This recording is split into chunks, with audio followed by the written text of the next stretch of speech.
Close your eyes for a moment and imagine a vast, quiet forest stretching endlessly beneath a silver moon. The wind moves gently through the branches, whispering secrets older than time itself, carrying stories that have traveled through generations, whispered beside crackling fires in wooden huts across the lands of Eastern Europe. These are stories of mystery, of wonder, and of creatures that dwell just beyond the reach of the ordinary. Welcome, dear listener, to the haunting yet mesmerizing world of Slavic legends, a world where the lines between the natural and the supernatural are as thin as morning mist drifting over a still lake. Tonight, we embark on a journey through shadows and whispers, through legends that have the power to chill the heart and yet lull the mind into a serene reverie, the kind of reverie that makes the night feel alive with stories. In Slavic folklore, monsters are not merely beings of fear. They are mirrors reflecting the hopes, anxieties, and morality of the people who told their tales. These creatures were born from a world where humans lived close to the forests, rivers, and fields, where the rhythm of life was dictated by the sun, the seasons, and the mysterious forces of nature that could not be tamed. Villagers spoke of spirits and monsters not only to warn and protect, but also to teach, to preserve traditions, and to create a sense of shared wonder. In tonight's journey, you will meet beings both terrifying and beautiful, mischievous and wise, whose presence in folklore stretches across centuries, whispering lessons in the softest and most unforgettable ways. As we move through the shadows of these tales, imagine the hush of a village at twilight. Smoke rises lazily from chimneys, and the scent of pine and damp earth mingles in the air. Somewhere in the distance, an owl hoots, a reminder that unseen eyes watch from the darkness.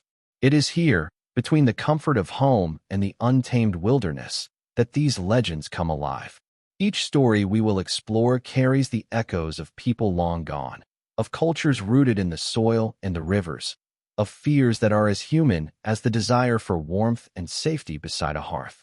Our journey will take us through forests where witches dwell in huts perched upon chicken legs, where spirits of rivers and lakes sing songs of longing and loss.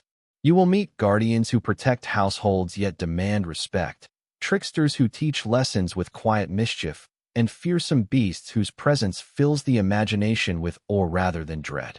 Every tale will be told with care, weaving a calm and immersive tapestry that allows your mind to wander safely through the eerie and the enchanting alike.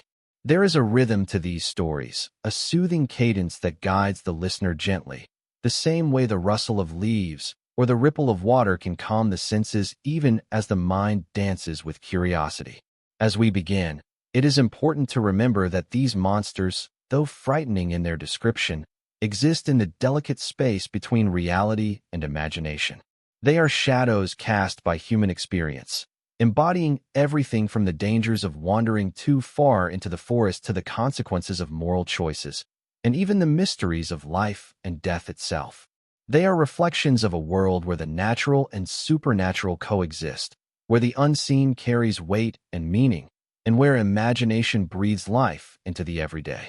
And tonight, as you listen and let the gentle waves of storytelling wash over you, you may find yourself drifting closer to sleep, carried by the soft cadence of legends whispered into the dark. We begin this voyage in a spirit of gentle curiosity. Imagine the soft crunch of leaves underfoot, the distant flicker of lantern light along a forest path, and the quiet murmur of wind in the trees. In these surroundings, the monsters of Slavic lore do not merely frighten, they fascinate. They challenge our understanding, encourage reflection, and invite wonder. Some are spirits of nature, some are warnings given shape, and some are creatures born purely of the imagination, yet all of them hold a piece of the human story. Their tales have endured because they resonate with universal themes: caution and bravery, respect and defiance, the familiar and the unknown. Tonight, as you let the stories unfold, remember that you are safe in this space, a listener traveling through the echoes of history, mythology, and imagination. We will meet witches who test wisdom, spirits who demand reverence, and monsters who lurk silently yet leave a lasting impression on those who encounter them in tales. And through it all, the calm rhythm of narration will guide you, allowing your mind to wander freely between fascination and relaxation, curiosity and dream. So, take a slow, deep breath. Feel the tension of the day slip away as the stories of ancient forests, hidden rivers, and shadowed villages begin to weave their spell. Tonight, we are not merely observers. We are travelers in a world where darkness is not always to be feared, but to be understood, appreciated, and gently explored. The monsters of Slavic legends await, and in their tales, you may find both thrill and tranquility. Let us step quietly into the night, where stories whisper and the imagination awakens, yet the heart remains calm and the mind ready for rest. To understand why these creatures dwell in the stories of Slavic lands, we must first step back into the world as it once was, long before electricity lit the streets or the hum of machines filled the air. Imagine villages built from timber and stone, nestled between dense forests, rushing rivers, and wide, open fields. Life here was intimately tied to nature, dictated by the cycles of the seasons, the rising and setting of the sun, and the moods of the weather. Every shadow held potential danger.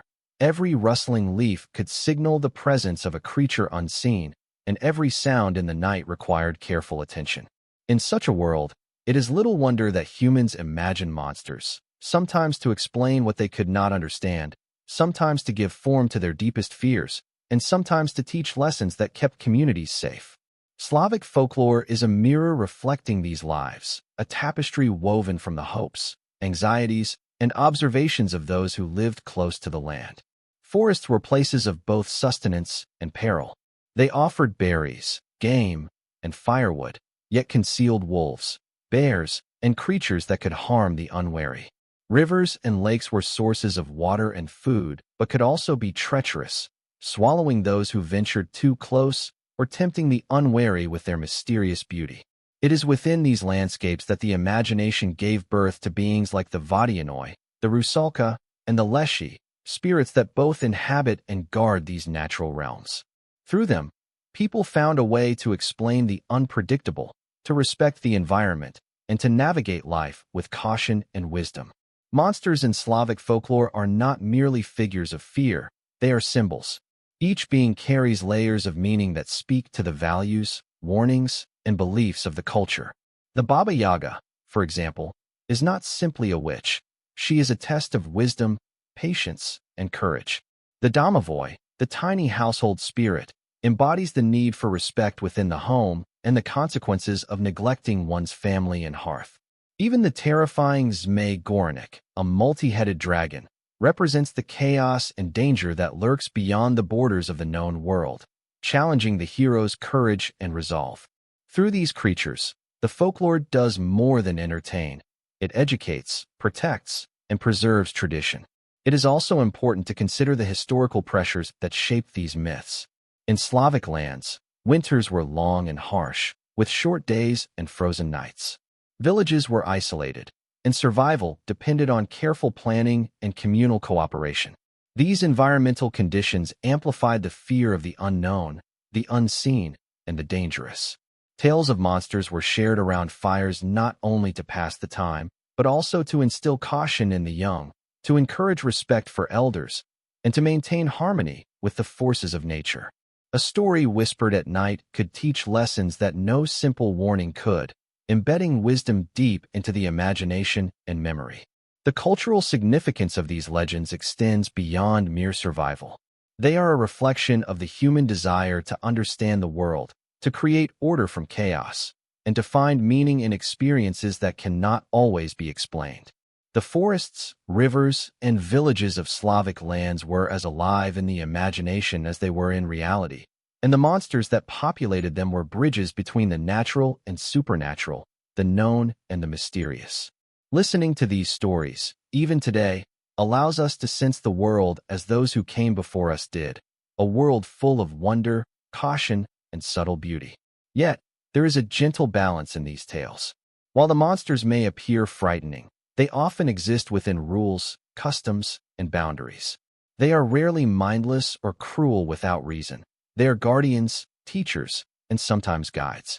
The Leshy will lead a wanderer astray, yes, but only to ensure respect for the forest.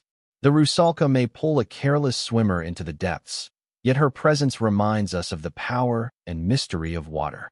This balance between fear and fascination, danger and beauty, is what makes Slavic folklore so enduring, so immersive, and so suitable for a storytelling experience designed to relax and captivate at the same time. As we prepare to meet these creatures, imagine yourself walking slowly along a forest path at dusk. The sky is painted in soft shades of purple and gold, and the air carries the subtle scent of pine and damp earth. Every rustle of leaves, every distant ripple in a stream, could be the hint of something alive and unseen. But there is no rush, no threat. You are merely observing, your mind attuned to the stories as they unfold, ready to drift with the rhythm of the legends. This is the essence of Slavic folklore. It teaches caution and respect, but it does so in a way that captivates the imagination and soothes the mind. So as we begin to explore the monsters themselves, remember that they are not meant to terrify for the sake of fear alone. They are reflections of humanity's relationship with nature, society, and the unknown. They carry lessons, histories, and whispers from generations long past, inviting us to step quietly into their world, to observe, to wonder, and to listen. And in this gentle act of listening, we find the perfect rhythm for the night ahead, a rhythm that balances suspense with calm, curiosity with serenity, and darkness with a soft, welcoming light. In the heart of the dense, whispering forests of Slavic lands, where shadows stretch long beneath the towering trees and the wind carries secrets through the leaves, there exists a figure both feared and revered, a witch whose name is whispered with both caution and awe. She is Baba Yaga, the enigmatic forest witch, a being who straddles the line between darkness and wisdom, mischief and guidance. Imagine, if you will, a hut perched high upon enormous chicken legs, moving slowly through the forest as if alive, surrounded by the scent of herbs, smoke, and damp earth. The hut creaks and sways, a strange yet hypnotic rhythm that seems almost musical in the quiet of the night. This is the home of Baba Yaga, and she herself is as unpredictable as the forest that surrounds her. Baba Yaga is not simply a villain to frighten children. She is a complex figure, embodying the duality of fear and insight, challenge and reward. She is both protector and punisher, a guardian of ancient wisdom who tests those who enter her domain. To some, she is a helper who offers guidance to the brave and clever. To others, she is a formidable adversary, a being whose ire must be approached with care. Her stories are layered with meaning, reflecting the harsh realities of life in the Slavic world, the dangers of wandering too far from home, the consequences of disrespecting the natural order, and the rewards of courage, intelligence, and humility. Picture a traveler stepping quietly through the forest. The sun dips low, painting the sky in soft shades of rose and violet, and the scent of pine and moss fills the air. The leaves underfoot are damp, softening each step. Somewhere ahead, a faint clatter emerges, the peculiar rhythm of a hut walking on chicken legs, its movement deliberate, yet strangely gentle. As the traveler draws closer, the figure of Baba Yaga becomes clear. She is not immediately terrifying. Her long, tangled hair frames a face lined with age and wisdom, her eyes sharp, yet strangely knowing. She stirs a cauldron that bubbles softly, releasing scents that hint at both danger and comfort. Baba Yaga's magic is as intertwined with the forest as the roots beneath the soil. She knows its secrets, its hidden paths, and the whispers of the trees. Travelers seeking her out must tread carefully, showing respect for her domain and humility in their hearts. Those who approach with arrogance or greed may find themselves lost, wandering in circles as the forest itself seems to shift and rearrange. But those who come with curiosity, courage, and a willingness to learn may find that Baba Yaga offers wisdom in unexpected ways, a map to hidden treasures, guidance through trials, or lessons that endure long after the forest has faded from view. In many stories, Baba Yaga is associated with strange and mystical creatures, talking animals, enchanted birds, and spirits who carry messages between her and the world beyond. She is a keeper of knowledge, a figure who blurs the line between life and death, reality and magic. Some tales tell of her flying through the night in a mortar, using the pestle to steer, while the wind whirls around her like a protective cloak. The forest seems to bend to her will, but always in subtle ways, ensuring that those who enter her realm are tested without harm unless they fail to respect the rules she silently sets. Her stories are not merely frightening, they are deeply symbolic. Baba Yaga embodies the challenges of life itself. To navigate her forest is to confront uncertainty, to test patience and intelligence, to face fears and emerge transformed. In this sense, she is less a monster and more a guide, a being whose presence demands reflection and courage. She reminds listeners that the unknown is not only to be feared but also to be understood, that wisdom often comes from the places we hesitate to tread, and that respect for nature, tradition, and the unseen is essential. As we immerse ourselves in the legend, picture the subtle details of her world, the rustle of leaves as the hut shifts, the distant call of an owl observing silently from a branch, the soft glow of firelight flickering against the walls of the hut. Notice the smells, the earthy scent of soil, the sharpness of herbs hanging from rafters, the sweet smoke curling lazily into the night sky. These sensory details draw us deeper into the narrative, creating an experience that is both slightly eerie and deeply soothing, perfect for a listener settling into the gentle rhythm of a bedtime story. Baba Yaga's interactions with humans often follow a familiar pattern. A brave or clever visitor seeks her out, hoping for aid, knowledge, or a solution to a pressing problem. She may test them in ways that seem strange or capricious, setting tasks that require wit, patience, and courage. Perhaps the visitor must separate seeds overnight, spin straw into gold, or find the right path through a shifting forest. Each task is not merely a challenge, but a lesson, teaching the value of diligence, intelligence, and respect. Success may be rewarded with guidance or treasures. Failure may mean being sent away, lost in the forest, or having to learn the lesson anew. Yet even in her more terrifying aspects, Baba Yaga retains a sense of order and predictability. She is bound by rules, and her actions, though mysterious, are meaningful. She represents a connection between humans and the natural and spiritual worlds, a reminder that wisdom and danger often coexist, and that understanding the unknown requires careful observation, humility, and courage. Through her, the forests of Slavic folklore are transformed into spaces not only of fear, but of learning, reflection, and even quiet wonder. So, as you listen tonight, imagine stepping softly through her forest, observing the rhythm of the trees and the hut that moves upon its chicken legs. Let the story carry you gently, the tension of curiosity balanced by the calm cadence of narration. You do not need to fear Baba Yaga. She is both a challenge and a guide, a mirror of the world's mysteries, and a symbol of the wisdom that awaits those who are patient, attentive, and brave. Her story, like the whispering forest itself, invites you to explore, to imagine, and to relax, letting the gentle flow of narrative soothe your mind even as it sparks your imagination. And as the night deepens, with moonlight filtering through the canopy, Baba Yaga's forest becomes a space of reflection, a place where you can wander safely in the mind, observing the mysteries and lessons she offers. In this quiet exploration, fear transforms into curiosity, darkness into imagination, and the legendary forest of the Slavic, which becomes a space for calm, immersive storytelling. A perfect beginning for the many creatures and tales that await in the chapters to come. As the forest gives way to the quiet of a small village, with smoke curling gently from chimneys and the faint glow of lanterns casting long shadows on timbered walls, another kind of spirit waits, not in the depths of the woods, but within the very homes of those who dwell there. This is the domovoi, the household guardian, a creature both mysterious and familiar, whose presence is as subtle as the creak of a floorboard at night or the soft settling of a hearth fire.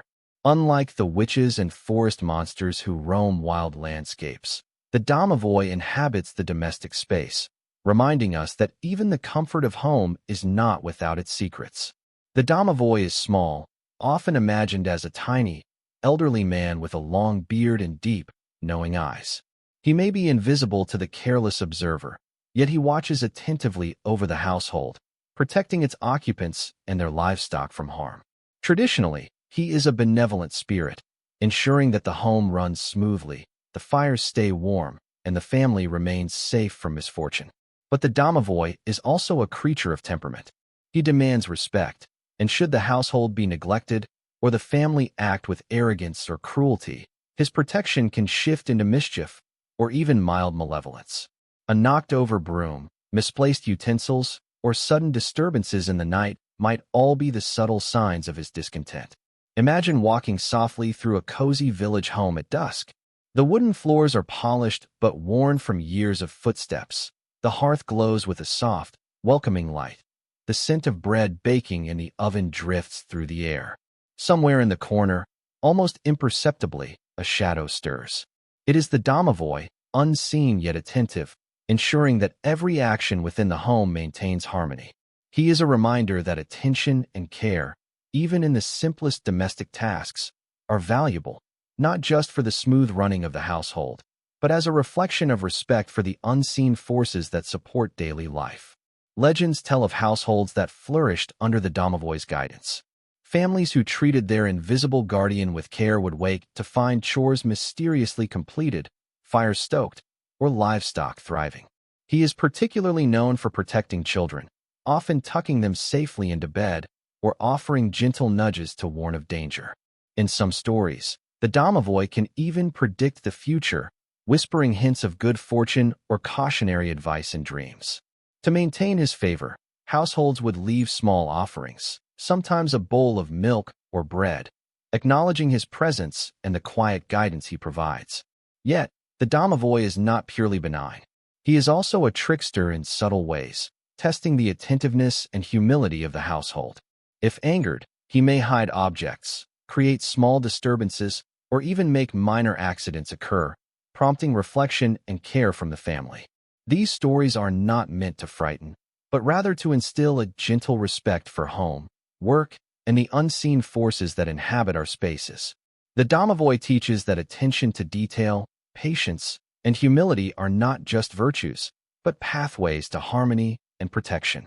Picture the quiet of a winter evening, with snow falling softly outside, muffling all sound, and the warmth of the hearth inviting a slow, measured breathing. Somewhere near the walls, near the rafters, the domovoi observes quietly, a guardian who neither demands recognition nor seeks fame. His presence is subtle, like a gentle hum beneath the surface of daily life, a reminder that care, respect, and attentiveness are noticed, even if invisibly. This subtlety is what makes him so fascinating. He is not a monster in the conventional sense, yet his power and influence are undeniable, affecting the household's fortune in ways that are both mysterious and instructive. In many tales, the domovoi's personality reflects the household itself. A home filled with warmth, love, and care will have a domovoi who is protective, playful, and wise. A home marked by neglect or conflict may find his mischief more pronounced, serving as both warning and lesson.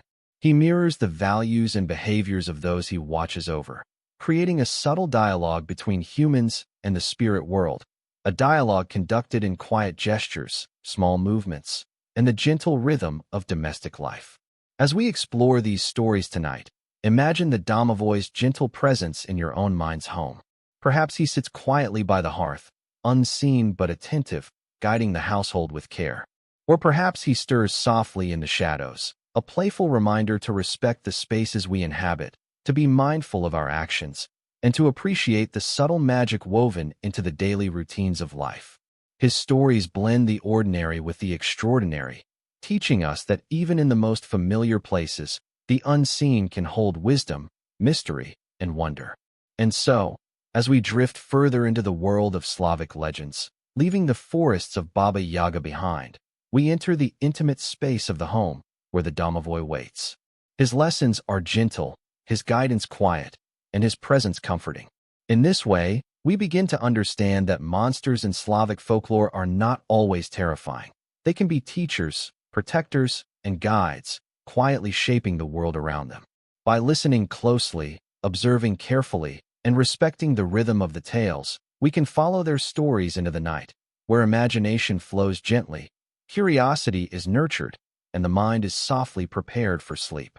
Now, let us leave the warmth of the household and wander toward the quiet, reflective waters of Slavic lands, lakes, rivers, and streams that glimmer under the moonlight, mirroring the stars above.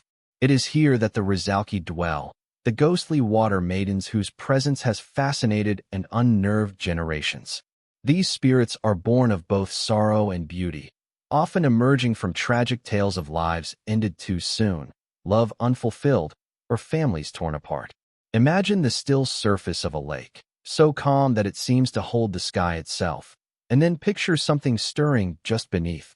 Shimmering hair floating like seaweed, eyes that glint with both longing and mischief, forms that appear almost human yet ethereal. This is the domain of the Rusalka, a place where the natural and supernatural meet, where serenity and subtle unease coexist in perfect balance. Rizalki are not merely spirits to be feared. They are reflections of the human experience.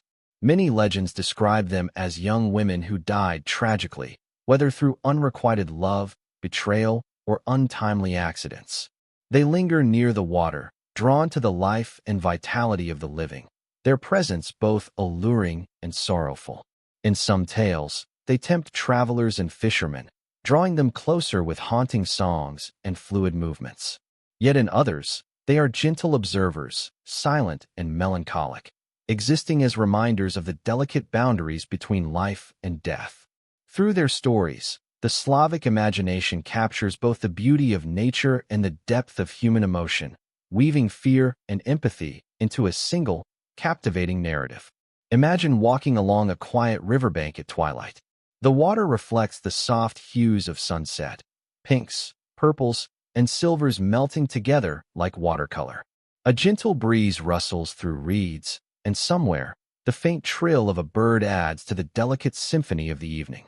The surface of the water shimmers as if something beneath it is alive, and your imagination conjures the Rusalka, gliding silently beneath the surface, her hair floating like silver threads in the current. Her eyes meet yours for just a moment, and in that gaze, you sense both warning and melancholy, a spirit tethered to the world yet apart from it, inviting curiosity without danger. In many villages, Rizalki were seen as both benevolent and vengeful, depending on the circumstances of their death and the respect shown by the living. Offerings of bread, flowers, or small gifts were sometimes left near bodies of water to honor them, appease their spirits, or ensure safe passage across rivers. Fishermen, wary of both the practical dangers of the water and the ethereal presence of the Rizalki, would tread carefully, combining superstition with survival instinct. The tales of Rizalki served as both moral lessons and practical guidance, blending caution with the beauty of storytelling. These spirits are deeply connected to the cycles of nature. Just as the rivers swell with spring rains and calm under winter frost, so too do the Rizalki embody the rhythms of life and death, sorrow and renewal. Their songs echo the soft lapping of water against a shore, their movements mirror the gentle flow of currents, and their presence is both haunting and mesmerizing. Listening to tales of the Rizalki, one can almost hear the water whispering, feel the cool mist on the skin, and sense the soft brush of reeds against the feet, a sensory experience that calms the mind even as it sparks the imagination. The duality of the Rizalki's nature is what makes them so fascinating. On one hand, they are reminders of human fragility, of lives cut short and the lingering sorrow that can follow. On the other hand, they are enchanting, almost mesmerizing, embodying the beauty and mystery of water itself. In this way, the listener is drawn into a delicate dance between awe and caution, curiosity and reflection. They teach that not all fear is harmful, and not all beauty is safe. Lessons that echo the rhythms of life in ways both gentle and profound. Imagine sitting by the edge of a quiet pond under a star-strewn sky, the water smooth as glass, reflecting constellations like scattered diamonds. Perhaps a soft ripple disturbs the surface, the hint of a figure just beneath, moving with purpose yet remaining elusive. This is the Rizalki, a spirit of both longing and caution, teaching the listener to observe closely, respect the unknown, and appreciate the gentle tension that exists in the borderlands between life and legend. Their stories are as fluid as the waters they inhabit, weaving gentle suspense, soft fear, and wonder into a narrative rhythm that is perfectly suited for bedtime storytelling. Even in their darker manifestations, the Rizalki do not overwhelm with terror. Their methods are subtle, their presence more evocative than aggressive. They remind us that legends need not startle the mind to leave a lasting impression. They can gently intrigue, inviting reflection on the human condition, the forces of nature, and the mysteries that lie just beyond sight. As the tales unfold, listeners can drift along the currents of imagination, feeling both the beauty and the melancholy of these water spirits, and letting the calm cadence of narration guide them into a state of gentle curiosity and relaxation. The Rizalki also embody the eternal connection between humans and water, a resource both vital and unpredictable. In the ebb and flow of rivers, in the stillness of lakes, in the shimmer of moonlight on rippling surfaces, their stories are reflected in the world around us. As we listen, we can imagine the sounds, sights, and sensations of these waters, creating a vivid mental landscape that is both soothing and mesmerizing. The fear they inspire is never sharp or abrupt. It is a gentle, lingering thrill, perfectly balanced with the calm, reflective tone of the storytelling. So as we leave the warmth of the village and enter the shimmering, quiet world of lakes and rivers, allow your imagination to drift with the gentle currents. Picture the Rizalki gliding silently beneath the surface, her hair like silver threads, her eyes reflecting both sorrow and curiosity. Feel the soft mist on your skin, hear the whisper of reeds and water, and let the rhythm of her story carry you deeper into the world of Slavic legends. Through the tales of the Rizalki, we learn to observe, to respect, and to marvel at the subtle balance of danger and beauty, mystery and serenity. And in this gentle exploration, the mind begins to relax, curiosity blends with calm, and the night stretches softly before us, inviting dreams to follow the flow of legend and imagination. Beyond the quiet lakes and rivers, where moonlight filters through thick canopies and the air smells of pine, moss, and earth, there exists a guardian of the wild forests, a spirit both feared and respected in Slavic folklore. This is the Leshy, the ancient forest being who watches over the woods, guiding or misguiding those who wander among the trees. Imagine the hush of an untouched forest, the soft crunch of leaves beneath your feet, and the occasional snap of a twig somewhere ahead. You are not alone. The Leshy is here, moving with the rhythm of the trees, blending with shadows and light, a figure at once mysterious and mesmerizing. The Leshy is usually depicted as a tall, humanoid figure, often with features that mirror the forest itself. His hair might resemble branches, his skin the texture of bark, and his eyes glimmer like deep pools hidden among the roots. Sometimes he takes the form of animals, wolves, owls, foxes, to observe or test travelers. He is neither entirely evil nor entirely good. He is a guardian, a teacher, a trickster of the woodland realms. Those who enter his territory must tread lightly, show respect, and understand that the forest is alive, aware, and responsive to behavior and intention. Imagine walking through the forest at twilight. Shadows lengthen, and the golden-orange glow of the sun fades into the soft indigo of evening. The wind whispers through the branches, carrying the scent of damp soil and the faint aroma of wildflowers. Somewhere above, the rustle of leaves hints at movement. A sense of being observed stirs in the mind, not as a threat, but as a reminder of the forest's sentience. The Leshy watches, his eyes hidden, his presence subtle yet undeniably felt. He tests the patience, humility, and attentiveness of anyone who dares to wander too far from the beaten path. Legends tell of travelers who lost their way, circling endlessly in familiar-looking glades, or following paths that seemed to shift beneath their feet. Some say the Leshy played with them, teaching humility and respect for the wilderness. In these stories, he is not a predator but a teacher. The misdirection is never meant to harm but to instill awareness. Travelers who honor the forest, leave offerings at the roots of ancient trees, or speak softly while passing through are often guided safely back to the path.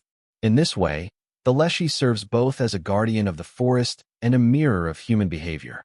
The forest itself is alive under his care. Streams babble, carrying reflections of starlight, while the wind hums through the trees like a quiet song. Birds perch silently, observing intruders, and the undergrowth rustles with the movement of unseen creatures. Every sound, every shadow, is part of the Leshy's world, creating an atmosphere that is simultaneously eerie and peaceful. The quiet tension, the knowledge that the forest is watching, enhances the listener's immersion, inviting both respect and wonder. In his stories, fear is gentle, subtle, and beautifully balanced with calm reflection. The Leshy is also a protector of animals and the natural order. Hunters are reminded to act with care, to respect the balance of the forest, and to avoid unnecessary cruelty. Poachers, or those who exploit the woods for selfish gain, may find themselves lost, their paths redirected by unseen hands. In this way, the Leshy is not merely a figure of folklore. He embodies the practical lessons of survival, ecology, and respect for life. By framing these teachings within captivating narratives, the stories pass down wisdom in ways that are memorable, immersive, and soothing. As we imagine encounters with the Leshy, picture the quiet suspense of a moonlit forest. Light filters through the trees in silver streaks, illuminating patches of moss and the occasional mushroom cap. The sounds of nighttime creatures, the hoot of an owl, the distant howl of a wolf, blend with the whispering wind to create a rhythmic, hypnotic cadence. Somewhere, just out of sight, the Leshy may shift form, observing silently, testing whether we walk with care or tread heedlessly. The forest seems to breathe around you, and in this gentle tension lies both intrigue and comfort. Stories describe the Leshy's playful side as well. He might mimic voices to confuse travelers, imitate the call of an animal, or create faint trails that seem inviting but lead nowhere. Yet even these playful acts are tempered with subtle guidance. Those who respect the forest may find themselves led to hidden clearings, discover secret groves filled with wildflowers, or stumble upon springs of crystal-clear water. This balance between challenge and reward reinforces the idea that respect, humility, and observation are keys to navigating both the forest and life itself. Through all of these tales, the Leshy teaches an essential truth. The forest is alive and interconnected, and humans are a part of this web. By engaging with the forest respectfully, observing its rhythms, and honoring its mysteries, travelers find safety, guidance, and even quiet companionship in the trees. And for listeners tonight, this lesson can be felt as much as understood, carried in the calm, deliberate pace of storytelling, in the soft imagery of rustling leaves and shadowed paths, and in the gentle, immersive cadence that guides the mind toward curiosity and relaxation. So as we wander through the moonlit woods with the Leshy, let your imagination drift with the branches swaying overhead, the soft murmur of hidden streams, and the subtle presence of a guardian who is both mysterious and wise. Feel the hush of the forest settle around you, the balance of suspense and serenity, and the quiet rhythm that marks the life of the woods. In the tales of the Leshy, danger is not immediate or violent. It is a gentle, instructive presence, a call to mindfulness, and an invitation to explore the magic and wisdom hidden in nature. By the time we leave his forest behind, the lessons of the Leshy linger softly in the mind. Respect for the unseen, curiosity tempered with caution, and an awareness of the delicate balance of life. All are carried forward in the imagination, gently preparing the listener for the next creature, the next story, the next whisper of the night. And in this way, the forest, the Leshy, and the calm cadence of folklore guide us further into the enchanting world of Slavic legends, where each shadow holds a story, and each story brings both wonder and tranquility. As we leave the moonlit forests behind, our journey takes us back to the quiet, dimly lit homes of Slavic villages, where another kind of spirit dwells, not in the wilds, but in the intimate spaces of daily life. This is the Kikimora, a mysterious household presence that emerges at night, often unseen, yet keenly felt. Unlike the benevolent domovoi, the Kikimora is subtle, capricious, and sometimes mischievous, a being whose stories whisper warnings and lessons in the gentle hush of darkness. Imagine a small, dimly lit room, the hearth smoldering softly, and the quiet creaks of a home settling into night. The Kikimora is here, moving silently, her presence almost imperceptible, yet undeniably real in the imagination. The Kikimora is typically depicted as a small, frail woman, sometimes with long, tangled hair and shadowed eyes that glint in the dim light. She is nocturnal by nature, active while the household sleeps, and her movements are quiet, like the whisper of wind through curtains. She tends to dwell in corners, near stoves, or behind the walls, places where the rhythm of daily life fades into stillness. While her actions are often mischievous, they are rarely dangerous in a violent sense. She might tangle threads left out for sewing, knock over a broom, or create minor disturbances, gently reminding the household of care, attentiveness, and respect. Imagine sitting by the hearth, the fire casting a soft, warm glow that illuminates the familiar objects of your home. The wooden table, the woven rugs, the flicker of shadows on the walls. Somewhere in the quiet, perhaps behind a cupboard or near the corner of a room, a faint rustling suggests the presence of a small figure, moving with purpose yet unseen. This is the Kikimora, a spirit of domestic nights, reminding all who dwell there that even the comfort of home requires mindfulness. The tension she creates is subtle, a whisper rather than a roar, making her tales perfect for bedtime storytelling that balances curiosity with calm. In Slavic folklore, the Kikimora embodies the consequences of negligence or carelessness within the household. A home that is messy, disrespected, or lacking attentiveness may find her more active, creating small disturbances to encourage order and reflection. Conversely, a household that maintains harmony, respect, and diligence may be left in peace, or even subtly aided by her unseen presence. She is, in this way, both a teacher and a reminder, a spirit whose lessons are delivered with soft insistence rather than fearsome force. The Kikimora's presence often extends to the rhythm of daily life itself. She is connected to the tasks of the home, the weaving of threads, the care of animals, the maintenance of the hearth. In some tales, she works alongside the domovoi, balancing his protection with her subtle challenges. Where he nurtures and guides, she tests and reminds. Together, they embody the dual nature of domestic spirits, one supportive, one corrective, both essential in the cultural imagination of Slavic households. Listening to her stories, one can feel the quiet pulse of domestic life, the importance of care, order, and attentiveness, as it intertwines with the imagination and folklore. Imagine the soft tick of a clock, the occasional creak of a floorboard, and the faint hum of wind outside the window. In this space, the Kikimora moves silently, a small presence with a quiet influence. Perhaps she leaves a thread tangled, a pot slightly askew, or a whisper of sound that stirs the imagination. These subtle acts are her way of interacting with the household, teaching respect for both the seen and unseen, and reminding all who dwell there that harmony is maintained not only through effort, but also through awareness of the world's subtle rhythms. Her tales often carry deeper lessons as well. The Kikimora reflects the importance of humility, patience, and attentiveness. She teaches that even small acts, tidying a corner, tending to a task with care, showing respect for the rhythm of daily life, matter in ways that may not be immediately visible. These lessons are quietly profound, offering moral reflection without harshness, making them suitable for immersive, gentle storytelling. The Kikimora embodies the balance between curiosity and caution, between wonder and responsibility, ensuring that the listener feels intrigue without unease. Picture, if you will, the household settling fully into night. The hearth embers glow softly, casting dancing shadows across the walls. The wind outside hums through the trees, and the quiet of the room deepens. Somewhere near the floor, perhaps near a forgotten basket of yarn or a corner swept too hastily, the Kikimora stirs, her presence subtle yet undeniable. Her movements are part of the home's nocturnal rhythm, blending into the quiet pulse of the night, teaching us that even in stillness, life and magic persists. As we reflect on the Kikimora tonight, consider the gentle tension she introduces into the home. She is not a figure of terror in the violent sense, but rather a spirit of mystery, subtle challenge, and quiet instruction.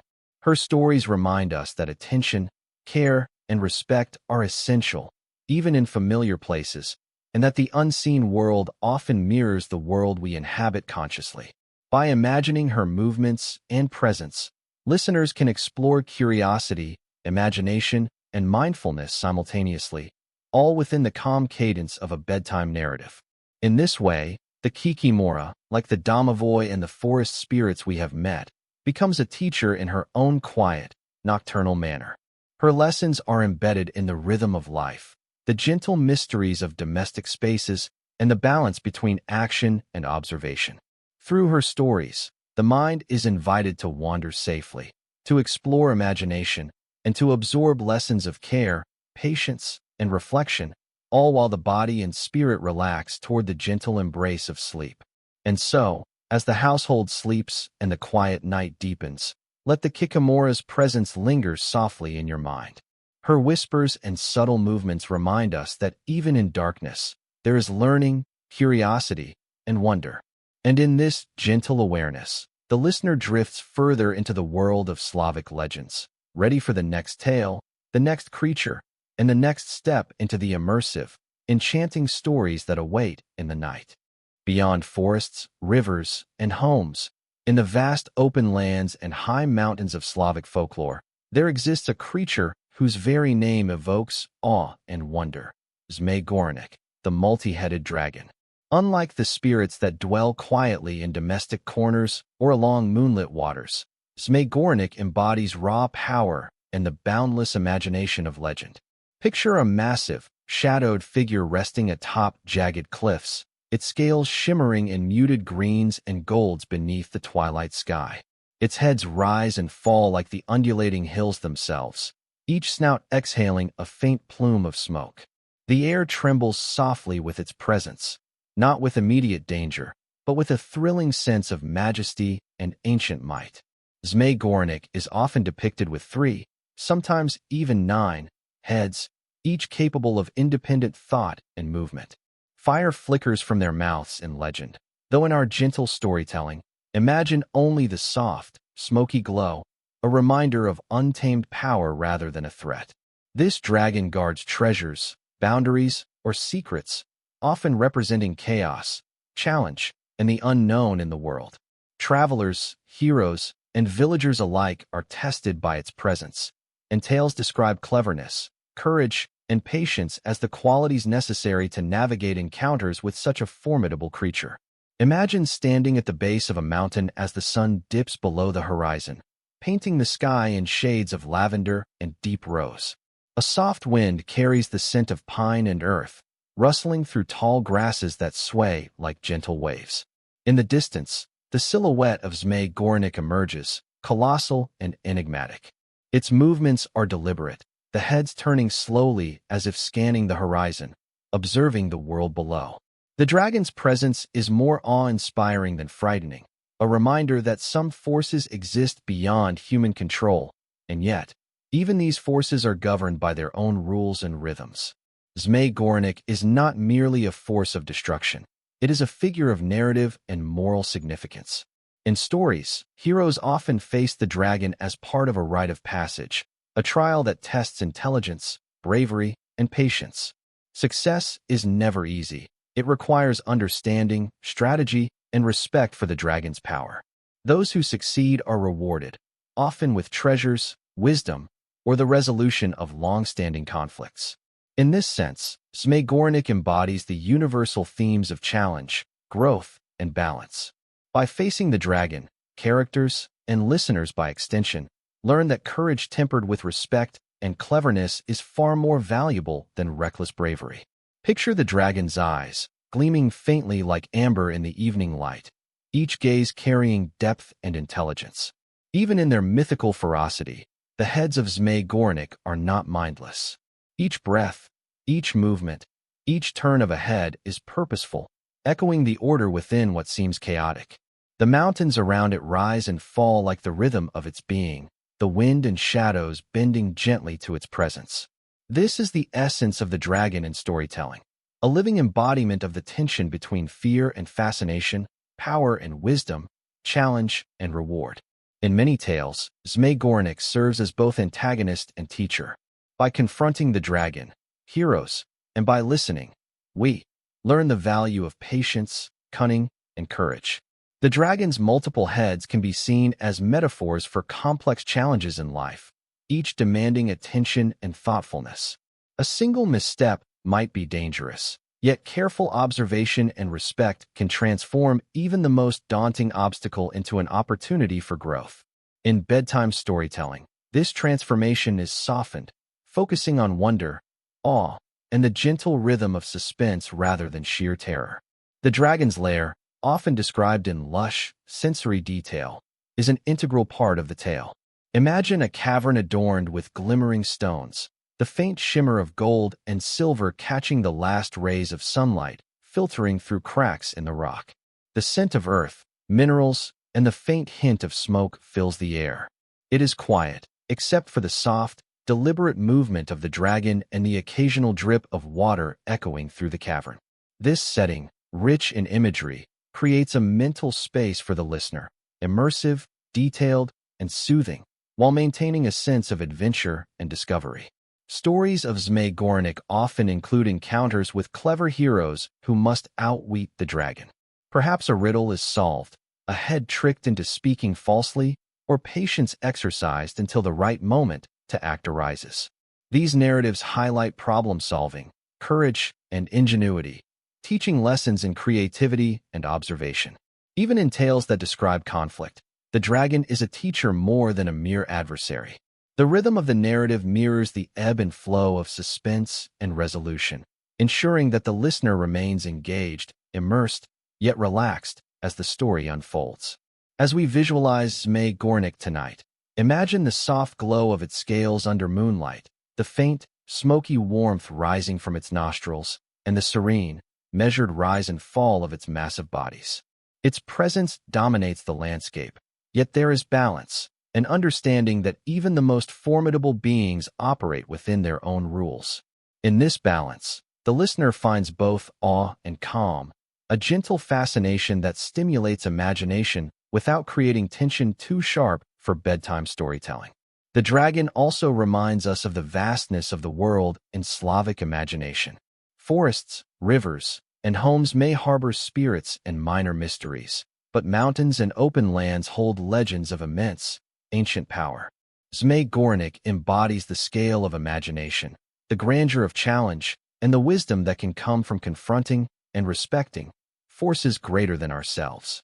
In the quiet of the night, listening to his story allows the mind to expand safely into this vastness, feeling both curiosity and serenity as the tale unfolds.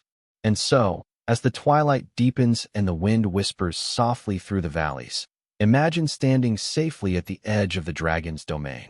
The awe of Zmei Gorenik, the gentle hum of the mountain air, and the soft cadence of storytelling guide your imagination gently, creating a space for reflection, wonder, and calm. In this way, the multi-headed dragon becomes not a figure of terror, but a symbol of challenge, wisdom, and imagination.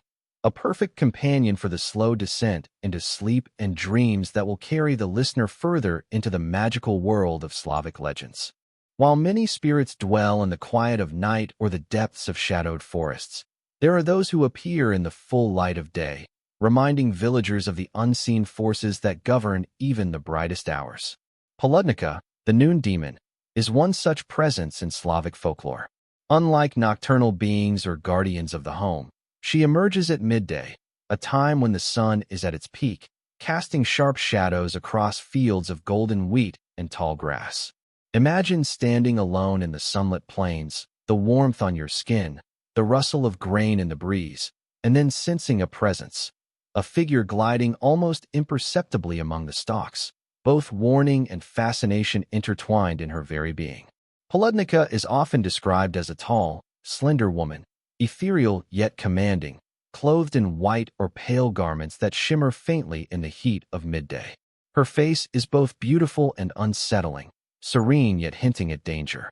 She is a spirit of caution, appearing suddenly to those who labor in the fields without rest or attention. In a world where summer heat and exhausting work could be fatal, Poludnica's tales serve as gentle reminders to pause, respect limits, and maintain harmony with both the land and oneself. She embodies the quiet tension between human ambition and natural law, between effort and caution. Imagine walking through endless fields under a blazing sun, the golden wheat swaying in rhythm with the breeze. The sky is a clear, pale blue, and the warmth seeps into every corner of your being. Then, a subtle shift in the air, an almost imperceptible coolness, a soft rustle where no wind blows. You glance to see a pale figure standing among the stalks, observing silently. This is Poludnica, the noon demon, reminding you of the delicate balance between diligence and overexertion, between courage and recklessness. Her presence is not designed to terrify violently, but to instill awareness and respect, perfectly suited for the gentle cadence of storytelling meant to soothe and engage. Legends tell of laborers and wanderers who encounter Poludnica during the hottest hours of the day. Those who work tirelessly without pause may find themselves lost, disoriented, or subtly nudged into resting. Some tales describe her carrying a long pole or staff, not as a weapon, but as a symbol of authority and guidance. By presenting an almost spectral figure in the brightness of day, folklore conveys lessons about endurance, mindfulness, and the need for moderation. Poludnica teaches that danger is not always hidden in shadows. Sometimes it lies in plain sight, in overconfidence, or in neglect of one's own limits. The noon demon is closely tied to nature and its rhythms. She emerges when the sun is highest, when the day is warmest, and when the human body is most vulnerable to exhaustion.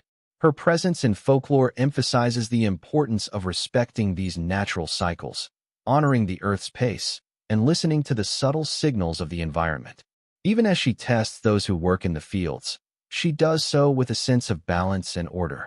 The lessons she imparts are practical, yet wrapped in the beauty and mystery of storytelling. Picture the fields stretching endlessly toward the horizon, golden and alive with movement. The wind whispers through the grain, carrying faint floral and earthy scents. In this landscape, Poludnica moves with quiet grace, a spectral figure blending with the sunlight and shadows. Her presence is simultaneously captivating and calming, a delicate tension that invites reflection rather than alarm. Listeners can imagine her form, feel the warmth and motion of the fields, and sense the gentle rhythm of folklore guiding attention to the balance of life and work. Poludnica's tales are often cautionary but not cruel. She serves as a gentle guide, a reminder of boundaries and limits. Children hear stories of her to learn about moderation, adults to respect the cycles of work and rest, and all listeners to maintain awareness of the natural world. In this way, she is both practical and symbolic, a figure teaching care, attention, and mindfulness without harshness, perfectly aligned with the slow, immersive pace of bedtime storytelling. The noon demon also embodies the duality of beauty and subtle threat.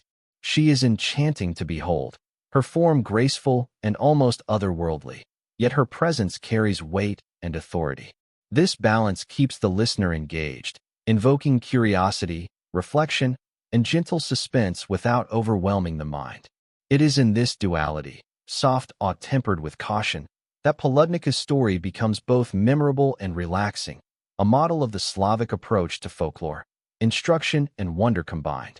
Imagine pausing for a moment in the midday heat, feeling the gentle sway of wheat against your fingertips, hearing the faint hum of insects and distant birds.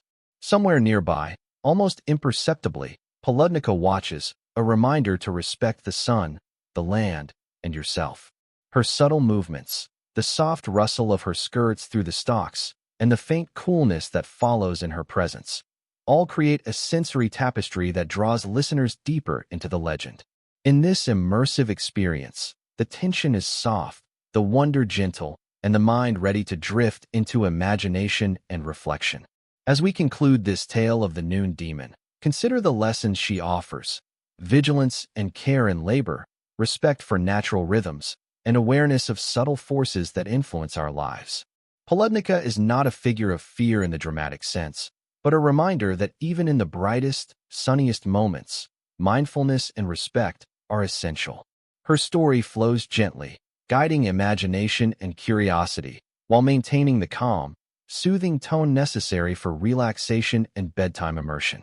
And so, as the fields ripple softly under the warm sun, the presence of Poludnica lingers in our minds, a spectral reminder of balance, observation, and quiet attentiveness. Through her story, we continue our journey into the diverse world of Slavic monsters and spirits, each creature bringing its own lessons, rhythms, and gentle suspense, guiding us further into imagination, reflection, and the soft embrace of the night. Now, let us leave the warmth of the household and wander toward the quiet, reflective waters of Slavic lands, lakes, rivers, and streams that glimmer under the moonlight, mirroring the stars above. It is here that the Rizalki dwell, the ghostly water maidens whose presence has fascinated and unnerved generations. These spirits are born of both sorrow and beauty, often emerging from tragic tales of lives ended too soon, love unfulfilled, or families torn apart. Imagine the still surface of a lake, so calm that it seems to hold the sky itself, and then picture something stirring just beneath. Shimmering hair floating like seaweed, eyes that glint with both longing and mischief, forms that appear almost human yet ethereal. This is the domain of the Rusalka, a place where the natural and supernatural meet, where serenity and subtle unease coexist in perfect balance. Rizalki are not merely spirits to be feared.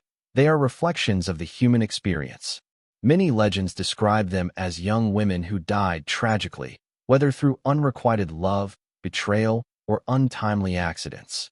They linger near the water, drawn to the life and vitality of the living, their presence both alluring and sorrowful. In some tales, they tempt travelers and fishermen, drawing them closer with haunting songs and fluid movements. Yet in others, they are gentle observers, silent and melancholic, existing as reminders of the delicate boundaries between life and death. Through their stories, the Slavic imagination captures both the beauty of nature and the depth of human emotion, weaving fear and empathy into a single, captivating narrative. Imagine walking along a quiet riverbank at twilight. The water reflects the soft hues of sunset, pinks, purples, and silvers melting together like watercolor. A gentle breeze rustles through reeds, and somewhere, the faint trill of a bird adds to the delicate symphony of the evening. The surface of the water shimmers as if something beneath it is alive, and your imagination conjures the Rusalka, gliding silently beneath the surface, her hair floating like silver threads in the current. Her eyes meet yours for just a moment, and in that gaze, you sense both warning and melancholy, a spirit tethered to the world yet apart from it, inviting curiosity without danger. In many villages, Rizalki were seen as both benevolent and vengeful, depending on the circumstances of their death and the respect shown by the living. Offerings of bread, flowers, or small gifts were sometimes left near bodies of water to honor them, appease their spirits, or ensure safe passage across rivers. Fishermen, wary of both the practical dangers of the water and the ethereal presence of the Rizalki, would tread carefully, combining superstition with survival instinct. The tales of Rizalki served as both moral lessons and practical guidance, blending caution with the beauty of storytelling. These spirits are deeply connected to the cycles of nature. Just as the rivers swell with spring rains and calm under winter frost, so too do the Rizalki embody the rhythms of life and death, sorrow and renewal. Their songs echo the soft lapping of water against a shore, their movements mirror the gentle flow of currents, and their presence is both haunting and mesmerizing. Listening to tales of the Rizalki, one can almost hear the water whispering, feel the cool mist on the skin, and sense the soft brush of reeds against the feet, a sensory experience that calms the mind even as it sparks the imagination. The duality of the Rizalki's nature is what makes them so fascinating.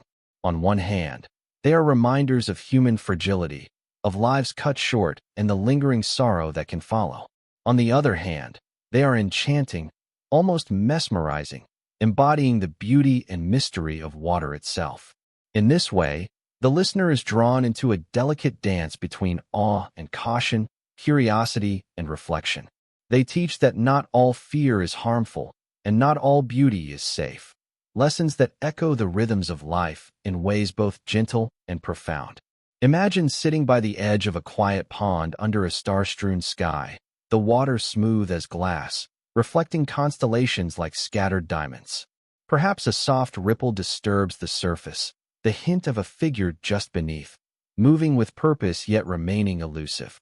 This is the Rizalki, a spirit of both longing and caution, teaching the listener to observe closely, respect the unknown, and appreciate the gentle tension that exists in the borderlands between life and legend.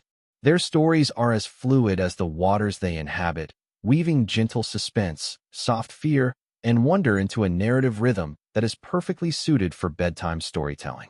Even in their darker manifestations, the Rizalki do not overwhelm with terror. Their methods are subtle, their presence more evocative than aggressive. They remind us that legends need not startle the mind to leave a lasting impression. They can gently intrigue, inviting reflection on the human condition, the forces of nature, and the mysteries that lie just beyond sight.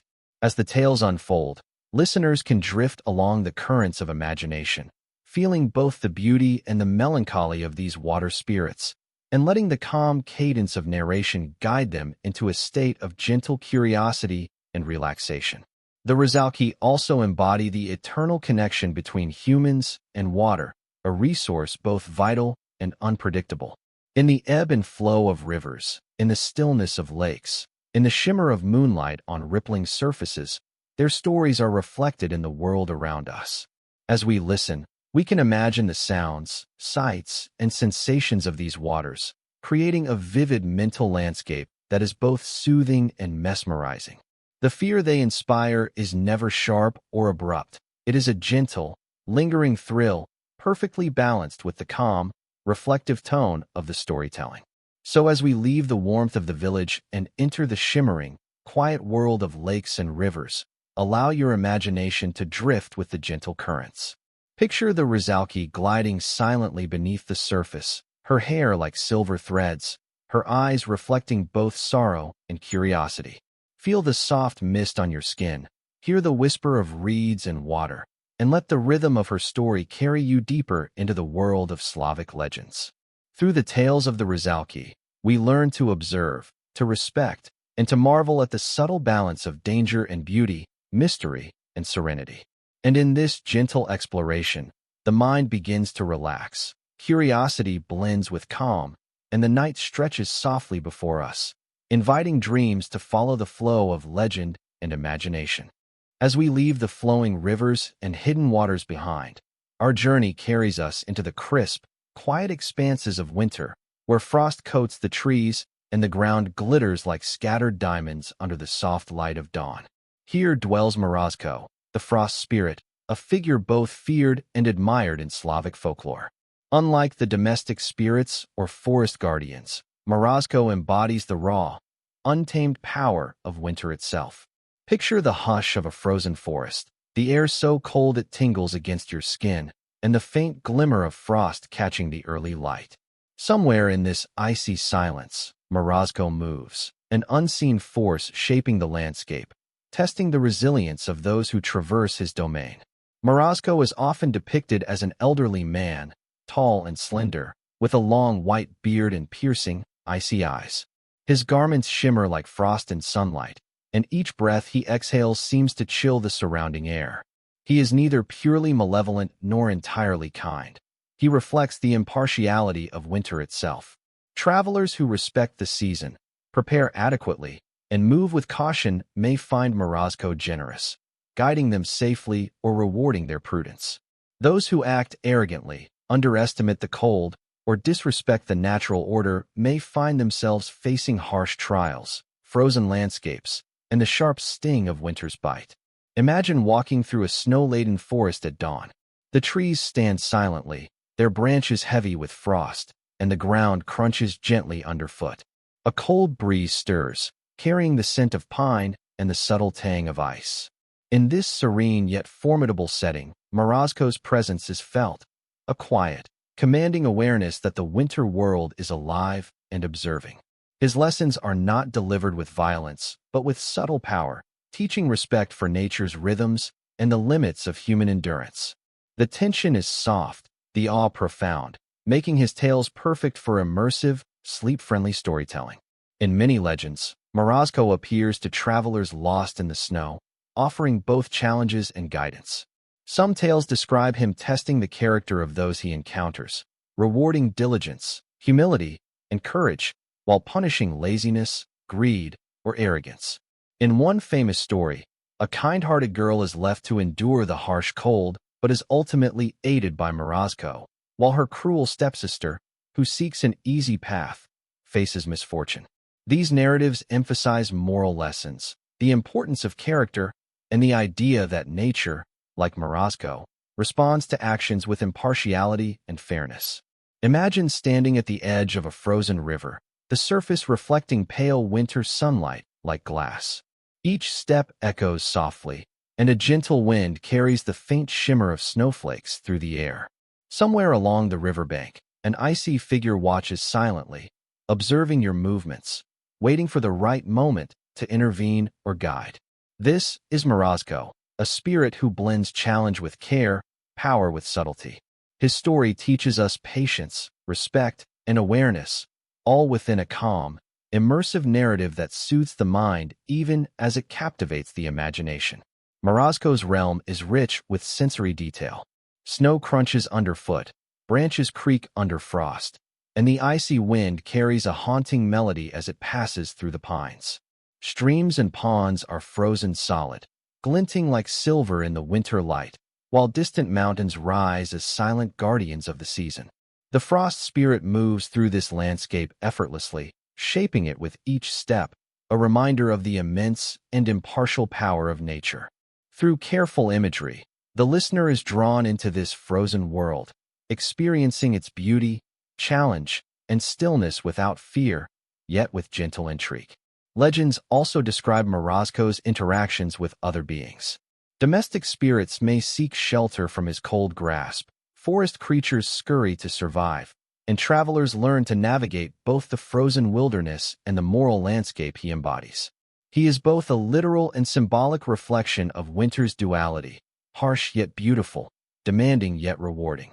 These stories guide listeners into mindfulness, reflection, and a deeper appreciation for the rhythms of nature and the lessons encoded within folklore. Imagine the soft swirl of snowflakes in a quiet clearing, the sound of wind whispering through frost-covered trees, and the gentle glimmer of sunlight reflecting off icy surfaces. Morozko's presence is there, neither threatening nor menacing, but a quiet force that commands attention and respect. He reminds listeners that even the coldest, most challenging times can teach wisdom, reward patience, and reveal beauty. In this way, the frost spirit becomes a calming, reflective companion for the imagination, guiding it gently into both awe and relaxation. Even in stories of harsh punishment, Morozko's actions are never capricious cruelty. They reflect the natural balance, the consequences of choice, and the importance of character. This subtlety makes his tales especially effective for bedtime storytelling. Suspense is soft, lessons are clear yet gentle, and the imagery fosters both relaxation and fascination. Listeners can feel the cold, see the glittering frost, and sense the power of the winter world, all while the calm cadence of narration prepares the mind for reflection and rest. As the evening draws near in our winter landscape, imagine the snow settling softly around you, the forest quiet except for the gentle whisper of the wind. Morozko moves silently, shaping the frost, observing those who travel through his domain, and offering subtle guidance. His story leaves a lingering sense of calm respect for nature, awareness of the environment, and appreciation for quiet, gentle lessons wrapped in wonder. Through this narrative, the mind drifts safely, curiosity and imagination blending with relaxation, perfectly preparing for sleep. And so, as the frost spirit recedes into the quiet of the snowy woods, his lessons linger: patience, respect, mindfulness, and the subtle beauty of winter's power. In the calm cadence of bedtime storytelling, Morozko becomes both guardian and teacher, blending gentle suspense, vivid imagery, and reflection. His presence invites the listener to explore imagination, wonder, and the soft rhythm of folklore, carrying the mind further into the serene world of Slavic legends and the comforting embrace of night. As we continue our journey through the forests and fields of Slavic legends, we now meet one of the most iconic and enigmatic figures in folklore, Baba Yaga, the forest witch. She is neither wholly malevolent nor purely benevolent, a creature of contradictions who embodies the wild, untamed spirit of the deep woods. Imagine a dense, shadowed forest at twilight, the air thick with the scent of pine and damp earth, the soft rustle of leaves underfoot. Somewhere among the gnarled trees, a small hut on chicken legs sways gently, as if alive, and within, or perhaps beyond it, Baba Yaga resides, watching, listening, and occasionally testing those who wander near. Baba Yaga is often depicted as an elderly woman, hunched and thin, with a long, hooked nose and eyes that gleam with intelligence and cunning. She travels in a mortar, steering with a pestle, sweeping away her tracks with a broom, creating the impression that she is everywhere and nowhere at once. She is a guardian of the forest, a keeper of secret knowledge, and a figure who tests the courage, wit, and character of those who encounter her. Though her stories may include moments of fear or tension, they are also imbued with a strange, hypnotic fascination, perfect for immersive bedtime storytelling. Imagine walking through the forest at dusk, the light fading to a muted, silvery glow. The trees tower overhead, their branches forming a latticework of shadow and moonlight. Somewhere ahead, a hut shifts slightly, its chicken legs raising it above the undergrowth. The air is thick with the scent of moss and wet leaves. There is a sense of expectancy, a quiet anticipation that something unusual and extraordinary awaits. This is the world of Baba Yaga, a realm where the familiar blends with the fantastical, and where curiosity and caution walk hand in hand. Baba Yaga's role in Slavic folklore is complex. In some tales, she is a fearsome witch who challenges travelers, presenting riddles, tasks, or trials that must be completed to earn her favor or escape her wrath. In other stories, she is a source of wisdom, offering guidance, magical aid, or insight to those brave enough to approach with respect. Her ambiguity is part of her allure. She embodies both the danger and the promise of the unknown, teaching that knowledge, courage, and humility are essential virtues when navigating life's uncertainties. Imagine stepping closer to the hut, the soft crunch of leaves beneath your feet, the faint creak of its chicken legs moving as if to greet you. Inside, or perhaps just beyond, Baba Yaga stirs, her eyes glinting in the dim light, observing silently. She is not immediately threatening. Rather, her presence is mesmerizing, demanding attention and respect. The forest around her feels alive, every rustle of leaves, every snap of a twig, resonating with the rhythm of her world. In this environment, tension is subtle and atmospheric, creating a sense of wonder rather than alarm, perfectly suited to the slow, immersive pacing of bedtime storytelling. Baba Yaga's tasks and challenges often carry symbolic meaning. She may ask a visitor to complete seemingly impossible chores, answer riddles, or navigate the forest in unconventional ways. Success is rarely dependent on brute strength. Instead, cleverness, observation, and moral integrity are rewarded. These narratives reflect the cultural values of resourcefulness, courage, and respect for the natural and supernatural worlds. By engaging with her stories, listeners learn that fear is not always to be avoided, that challenges can teach wisdom, and that careful attention to the world around us is a form of both survival and enlightenment. The forest itself plays a central role in Baba Yaga's tales. It is a living, breathing entity, dense and mysterious, filled with shadows and hidden paths. The undergrowth rustles with the movement of unseen creatures. Birds call softly from above, and the scent of damp earth and moss hangs in the air. The forest mirrors Baba Yaga's dual nature, beautiful yet intimidating, nurturing yet challenging. Listeners are drawn into this immersive world, imagining the textures, sounds, and scents of the woods, experiencing suspense softened by calm narration, and allowing the mind to wander safely through the story's intricate layers. Picture, if you will, the gentle sway of the hut's chicken legs, the flicker of firelight from its small windows, and the quiet, deliberate movements of Baba Yaga as she stirs her pot or examines the forest from her perch. Her presence is constant yet enigmatic, a reminder that wisdom and danger often coexist. In her stories, the familiar world becomes magical and unpredictable, encouraging imagination while maintaining a soothing, rhythmic pace that guides the listener toward curiosity and reflection rather than abrupt fear. Baba Yaga's interactions with other creatures and spirits also reveal the interconnectedness of Slavic folklore. She may appear alongside forest spirits, tricksters, or domestic beings, highlighting the balance and relationships among these forces. Her knowledge of herbs, magic, and the unseen world positions her as a mediator between the natural and supernatural, offering guidance to those who approach respectfully. This layered storytelling allows listeners to explore complex narratives while remaining enveloped in a calm, immersive atmosphere conducive to relaxation and sleep. Even when portrayed as fearsome or challenging, Baba Yaga is never senselessly cruel. Her actions reflect the moral and natural order, teaching lessons that blend caution with insight. The subtle tension in her stories keeps the listener engaged, but the pacing is deliberate, the imagery vivid yet gentle, and the suspense measured. Through this balance, listeners experience both wonder and calm, imagination and reflection, perfectly aligned with the serene, hypnotic style of bedtime folklore narration. As the forest darkens and the moon rises, imagine Baba Yaga's hut receding into the shadows, the rustle of leaves fading softly, and the scent of moss lingering in the cool night air. Her lessons remain: courage, cleverness, respect, and humility. Through her enigmatic presence, the listener's mind drifts through wonder and reflection, exploring the magical world of Slavic legends while embracing a sense of calm, curiosity, and gentle suspense.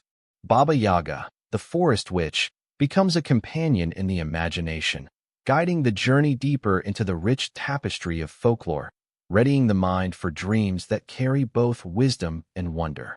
As our journey continues beyond the forests and frosted landscapes, we now turn toward the skies and the ethereal realms of Slavic mythology, where the alchemist, the bird of paradise, sings her enchanting songs. Unlike the terrestrial spirits or fearsome monsters we have met, the alchemist embodies beauty, serenity, and the delicate intersection of joy and melancholy. Picture a tranquil, sun-drenched glade at dawn, soft mist drifting across the grass, and a bird with iridescent feathers perched high upon a flowering branch. Her song flows like a gentle river of sound, stirring both wonder and a subtle, reflective sadness in those who hear it. The alchemist is often depicted as a bird with the head and torso of a woman, and wings and tail feathers shimmering with vibrant colors that shift like the changing light of the sky. Her voice is said to be so melodious that listeners forget their worries, losing themselves in her song, sometimes for hours at a time. Yet the beauty of her music carries a hidden weight. While entrancing, it reminds humans of the fleeting nature of life, the delicate balance between joy and sorrow, and the importance of mindfulness in each moment. Her presence is simultaneously soothing and thought-provoking, a perfect companion for bedtime storytelling that blends gentle suspense with reflective calm. Imagine standing in a quiet meadow, the morning sun spilling gold and rose across the dew-speckled grass. The air is crisp, carrying the faint scent of flowers and damp earth. Suddenly, a soft, melodious voice rises above the natural sounds of birds and rustling leaves. It is the alchemist, her song winding through the air like silk, drawing the mind into her gentle, mesmerizing world. She perches high above, her wings catching the sunlight, and in her gaze is the quiet wisdom of ages, a reminder of the beauty, fragility, and wonder of existence. Alchemist's tales often carry symbolic meaning. She represents the fleeting nature of happiness, the power of beauty, and the transformative capacity of music and art. In some legends, travelers who hear her song experience visions or dreams that offer insight, clarity, or subtle guidance. Others may become lost in reverie, learning to balance immersion and joy with awareness of the world around them. Her duality, pleasure and reflection, delight and caution, makes her stories both captivating and calming, providing an immersive experience that encourages relaxation, imagination, and gentle contemplation. Imagine a gentle stream running through the meadow, reflecting the soft hues of the morning sky. The alchemist glides above it, her wings tracing arcs in the air, scattering dew like stardust across the water. Each note of her song resonates with the rhythm of the natural world, the rustle of reeds, the splash of a fish breaking the surface, the hum of insects. This harmony of sound and imagery creates a soothing mental space, allowing the listener to drift into the narrative, experiencing both wonder and calm in a seamless blend. The alchemist also teaches the importance of balance and awareness. Her songs may enchant, but those who listen without mindfulness risk losing themselves in her melodies. This subtle caution mirrors the broader lessons of Slavic folklore, emphasizing attentiveness, respect, and reflection. By experiencing her story in a calm, immersive context, listeners explore the power of beauty and music while gently practicing focus, patience, and observation, qualities that enhance both the narrative experience and the transition to sleep. Imagine the bird descending closer to a flowering bush, her feathers brushing softly against the petals. The morning light glimmers off her wings, and her song weaves a delicate tapestry of sound and color. Each note is a gentle caress to the imagination, a reminder that even the most fleeting experiences can carry profound meaning. The forest, the meadow, and the stream all seem to hold their breath in admiration, creating a serene, hypnotic atmosphere that soothes and captivates simultaneously. Legends of the alchemist often intersect with other spirits and creatures of Slavic mythology, reinforcing the interconnectedness of this fantastical world. She may appear to guide lost travelers, offer comfort to the weary, or inspire those who seek insight and beauty. In all cases, her presence emphasizes the harmony of nature, the balance of joy and sorrow, and the subtle wisdom carried by those who move attentively through the world. This layered storytelling approach allows listeners to explore multiple dimensions of folklore while remaining relaxed, engaged, and immersed in calm narrative rhythm. Imagine now the alchemist taking flight, her wings scattering morning light across the meadow, her song lingering in the air long after she disappears from view. The dew glistens on leaves, birds resume their own melodies, and the soft hum of insects resumes its gentle rhythm. Her story leaves a lingering sense of serenity, reflection, and wonder, guiding the mind gently toward contemplation, relaxation, and the immersive experience of Slavic mythology. Listeners are invited to feel the calm, marvel at beauty, and allow their imagination to drift safely into the world of legend. Even in her most enchanting depictions, the alchemist is not entirely removed from subtle tension.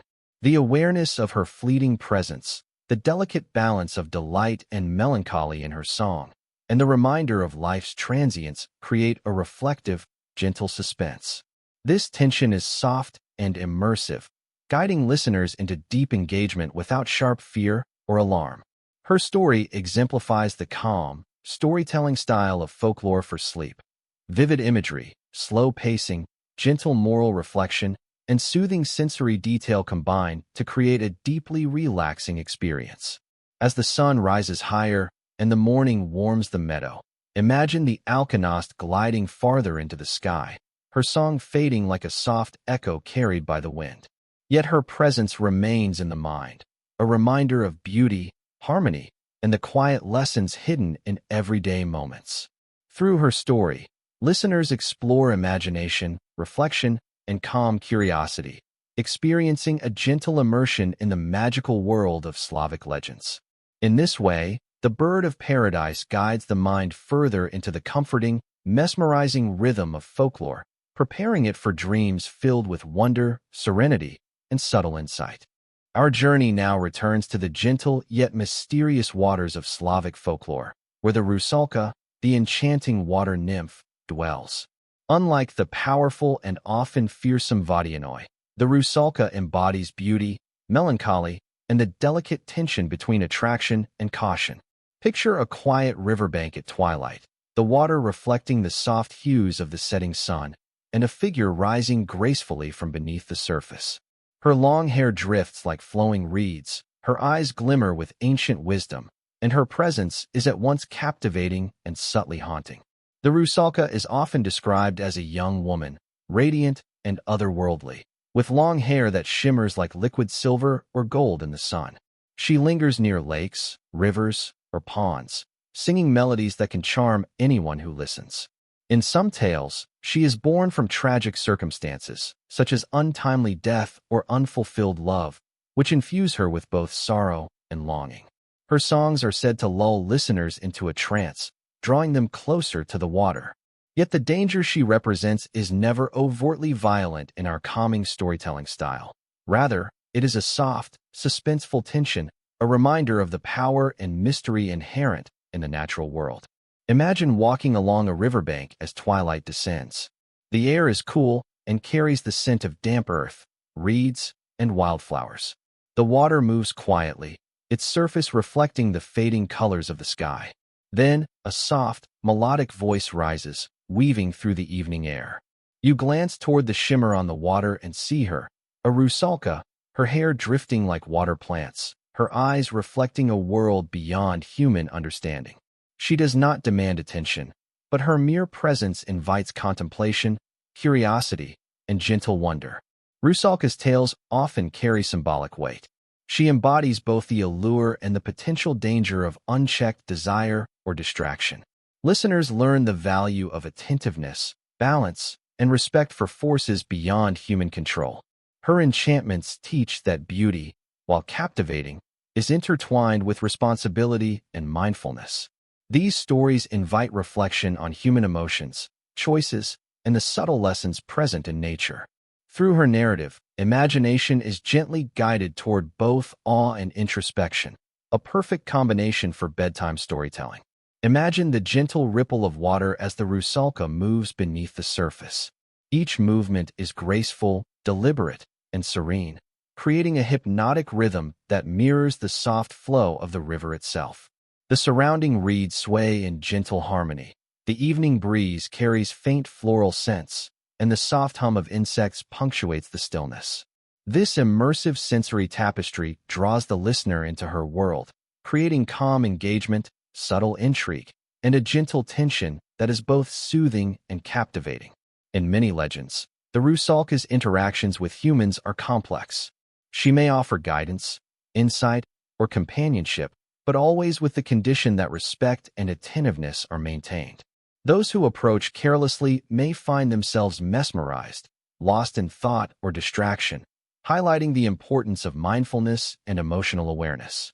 The subtle caution embedded in these tales teaches reflection, focus, and respect, without generating fear or alarm, perfect for guiding the listener's mind into a relaxed, contemplative state. Imagine now the rusalka gliding closer to the shore, her hair drifting across the water like delicate silk threads, her eyes reflecting the fading sunset. The soft melody of her song wraps around the listener, creating an intimate yet expansive sense of presence. She is a creature of transition, inhabiting the boundary between land and water, human and supernatural, light and shadow. Through her story, listeners explore the liminal spaces of imagination, where mystery and beauty coexist, and where subtle suspense blends seamlessly with serenity. The rusalka also reflects the interconnectedness of Slavic folklore. She shares her waters with other spirits, the vodianoi beneath the surface, the alkanost in the skies, and the kikimora along riverbanks, creating a rich ecosystem of narrative and imagination. Her story reinforces the themes of balance, attentiveness, and respect for the natural and supernatural world, while providing sensory immersion that encourages relaxation and reflection. Listeners are invited to imagine these layered interactions, fostering curiosity, calm, and a deepening sense of wonder.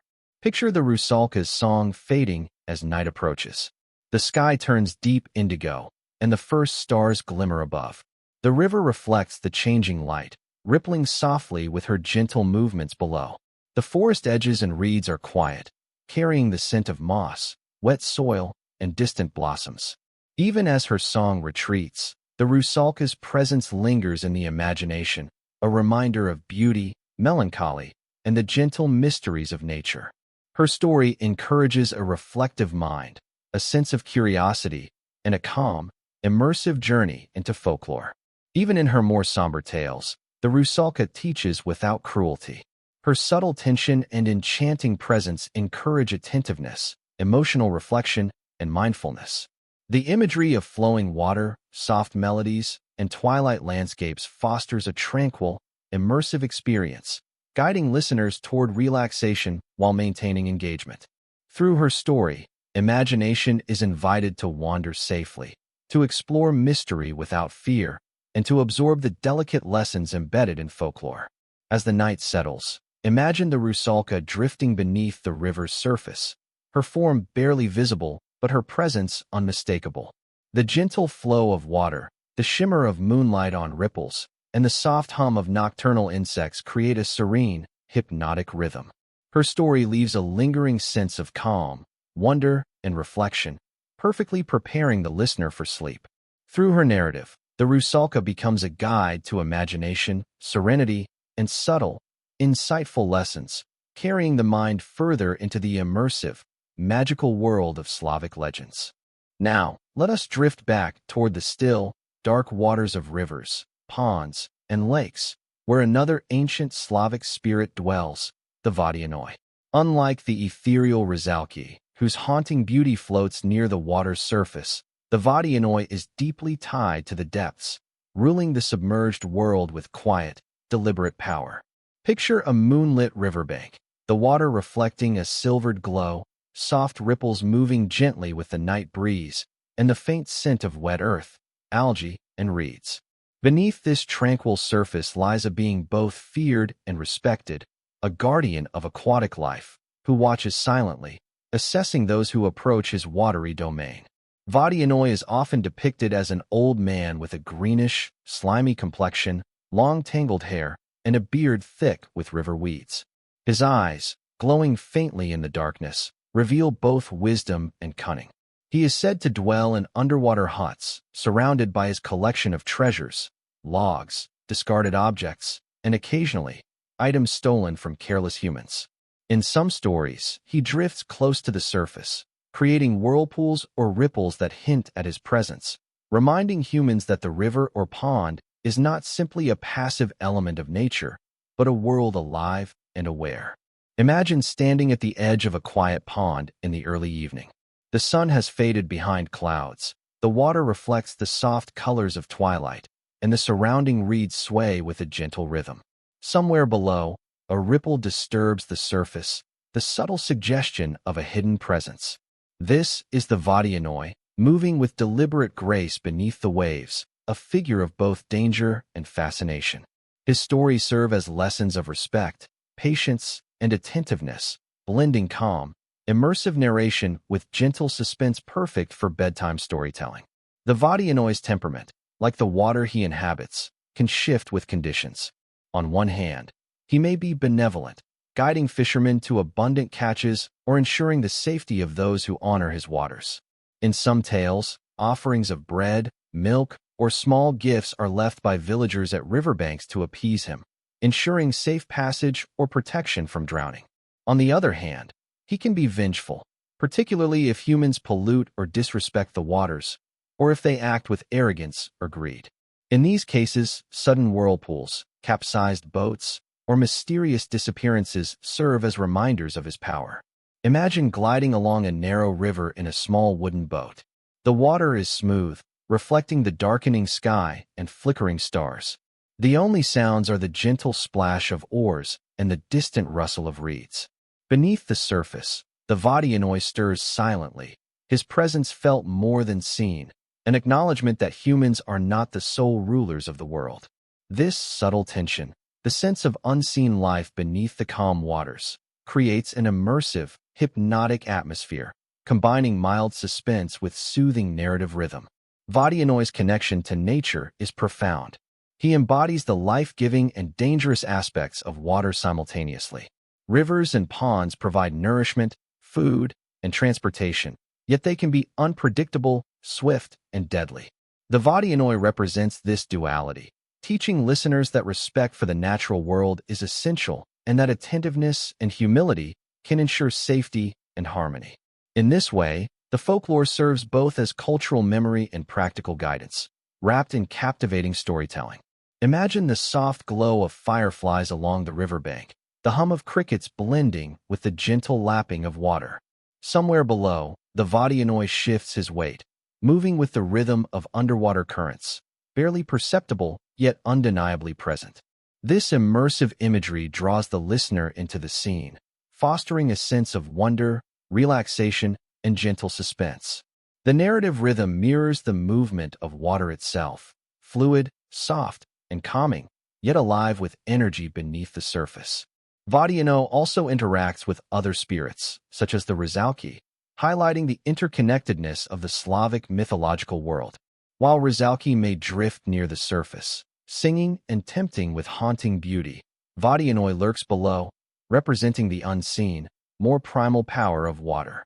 Together, they create a layered, complex environment in folklore, a world where beauty, danger, and wisdom coexist, and where each encounter offers lessons in observation, respect, and patience. Picture reaching a quiet, hidden cove along the river. The reeds part slightly, revealing a small, gentle ripple on the water.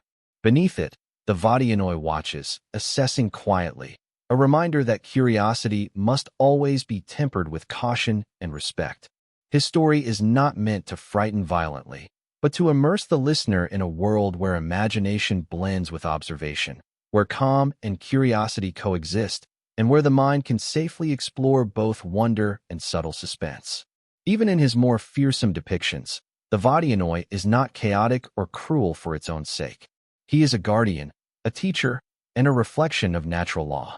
Tales of those who venture too boldly or disrespect the water are warnings gently wrapped in narrative, teaching mindfulness, humility, and reverence for the environment. In the calm cadence of bedtime storytelling, these lessons are absorbed effortlessly, carried alongside vivid sensory imagery and gentle narrative rhythm. As we drift further into the world of Slavic water spirits tonight, let your imagination float on the surface of the river, feel the cool mist, hear the gentle lapping of water against the shore, and sense the quiet presence of the Vadianoi beneath. Through his story, listeners explore curiosity, respect, and imagination simultaneously, immersing themselves in a world that is mysterious, wondrous, and deeply soothing. The gentle tension, the subtle intrigue, and the calm narrative flow guide the mind into reflection and relaxation, perfectly preparing the listener for the next tales that await in the night. From the depths of the forest, our journey now leads us into the warm, shadowed corners of Slavic homes, where the Kikimora, the house spirit, quietly observes daily life. Unlike the forest-dwelling Leshy or the haunting Rusalka, Kikimora is a domestic presence, dwelling in the nooks and crannies of kitchens, attics, and hearths. Imagine a cozy wooden home at dusk, the last rays of sunlight slipping through the windows, the scent of bread and smoke lingering in the air, and a subtle, unseen presence moving softly among the household objects. This is Kikimora, ever watchful, a being whose actions are subtle yet meaningful. Kikimora is often depicted as a small, elderly woman with long, tangled hair, wearing simple garments that blend into the shadows of the home. She is rarely seen clearly. Instead, her presence is felt through the faint rustle of fabric, the gentle creak of floorboards, or the soft movement of household items left slightly askew. In folklore, she embodies both caution and guidance, serving as a reminder that attention to detail, respect for domestic spaces, and mindfulness of daily tasks can influence both fortune and harmony. Imagine sitting quietly in a dimly lit room, the hearth glowing softly, casting flickering shadows on the walls. The house is silent except for the gentle ticking of a clock and the faint whisper of the wind through the eaves. Somewhere in the shadows, a small figure moves, so subtle that it might be imagined, yet undeniably present. This is Kikimora, watching attentively, her presence a gentle reminder that even the most ordinary spaces are alive with unseen rhythms and quiet magic. Kikimora's behavior often mirrors the household's atmosphere. If the home is well kept, orderly, and filled with care, she may remain content, quietly assisting in unseen ways, straightening small objects, smoothing cloths, or tending to the hearth with invisible hands. Yet if the household is neglected, chaotic, or filled with discord, she may express her displeasure through minor mischief. Tangled threads, overturned stools, or faint, mysterious noises in the night. These subtle interventions are never overtly frightening, but they create a gentle suspense, a soft awareness that the home itself is alive and responsive. Imagine the gentle glow of candlelight reflecting on polished wood surfaces. A vase tilts ever so slightly, a broom leans differently than before, and a faint rustling is heard from an empty corner. Nothing threatens harm, yet there is an unmistakable sense of awareness, a reminder that someone, or something, is observing. This subtle tension captivates the imagination without creating fear, making Kikamura's tales perfect for immersive, calm storytelling intended for relaxation and sleep. Kikamura's presence also reflects deeper themes of care, responsibility, and attentiveness. She teaches that even small, routine actions, sweeping the floor, tending the fire, or caring for family members, hold significance. In folklore, she becomes both a gentle enforcer of household harmony and a subtle guide, demonstrating that order, diligence, and respect for the spaces we inhabit contribute to a peaceful life. Her lessons are practical, yet enveloped in the enchanting, immersive atmosphere of domestic folklore. Imagine now the quiet rhythm of the house at night, the soft creak of floorboards, the distant hum of night insects outside, and the occasional flutter of a curtain. Somewhere behind a shadowed door, Kikimora moves lightly, her presence perceptible but never alarming. Her subtle actions and gentle influence remind listeners of the interconnectedness between humans, their environment, and the unseen forces that folklore teaches to respect. This creates a rich sensory tapestry, soft sounds, faint movements, and imagined presences that both engages and soothes the mind. Kikamura's stories also emphasize the importance of attention and observation. Much like Leshy in the forest or the Rusalka in her waters, Kikimora tests human behavior and rewards mindfulness. Those who are careless, inattentive, or disrespectful may experience mild disturbances, while those who act thoughtfully and with care may find her presence beneficial, even comforting. In this way, her narratives foster reflection, patience, and a subtle understanding of the consequences of one's actions. Imagine pausing for a moment to listen in the quiet of a home at night. The soft ticking of a clock, the gentle rustle of curtains, and a faint whisper of movement create a hypnotic rhythm. Kikimora is there, a subtle observer, blending with the shadows, embodying both caution and calm. Her story encourages mindfulness, gentle curiosity, and reflection, guiding the listener's imagination through the quiet magic of domestic life without abrupt tension or alarm. Even when mischievous, Kikimora's influence is never cruel. She is a guardian of household harmony, teaching respect, care, and attentiveness through minor, subtle actions. This makes her ideal for bedtime storytelling. Listeners experience intrigue, imagination, and subtle suspense without fear, all while absorbing practical and reflective lessons. Through her narrative, the ordinary becomes enchanting, the home a living space of quiet magic, and the listener's mind gently guided toward relaxation. As the night deepens, imagine the house bathed in soft moonlight, shadows lengthening across the floor. The hearth glows faintly, the air is still, and the gentle, watchful presence of Kikimora lingers in the corners. Her story leaves a sense of calm attentiveness, curiosity, and appreciation for the rhythms of daily life. Through her narrative, listeners explore imagination, reflection, and gentle suspense, all within a safe, comforting context perfectly suited for sleep. And so, as we leave the quiet domestic world of the Kikimora, her lessons remain: mindfulness, care, respect, and the recognition of subtle forces that shape our environment. Her presence encourages reflection, gentle awareness, and calm curiosity, guiding the mind deeper into the immersive, enchanting world of Slavic legends. In this way, the Kikimora becomes a companion of the imagination, blending subtle suspense, vivid imagery, and relaxation in perfect harmony for bedtime storytelling. From the quiet domestic corners and forest shadows, our journey now rises into the skies and open landscapes where the formidable Zmej Goranik, the Slavic dragon, reigns. Unlike the subtle presences of Kikimora or the ethereal Rusalka, Zmej Goranik embodies raw power, ancient wisdom, and the dramatic tension of mythic confrontation. Imagine a vast, misty valley at dawn, mountains outlined in soft, purple light, and the distant sound of a low, rumbling growl echoing across the hills. Somewhere above, a creature stirs, wings slicing through the morning fog, eyes glowing with intelligence and strength. Zmei is often depicted as a massive, multi-headed dragon, each head breathing fire and moving independently, yet all bound by a singular consciousness. His scales shimmer with dark, metallic hues, reflecting sunlight like molten stone, and his wings create gusts of wind that ripple across forests and fields. Though fearsome in appearance, the dragon's presence is as much a symbol of awe and respect as of danger. In folklore, he tests heroes, guarding treasures, sacred spaces, or secret knowledge, reminding listeners that courage, strategy, and humility are necessary when facing forces greater than oneself. Imagine standing at the edge of a misty valley, the air cool and tinged with the scent of wet earth and stone. The ground trembles faintly with distant movement, and a low, rumbling growl vibrates in the chest. Somewhere above, shadows sweep across the fog, wings cutting through the soft light.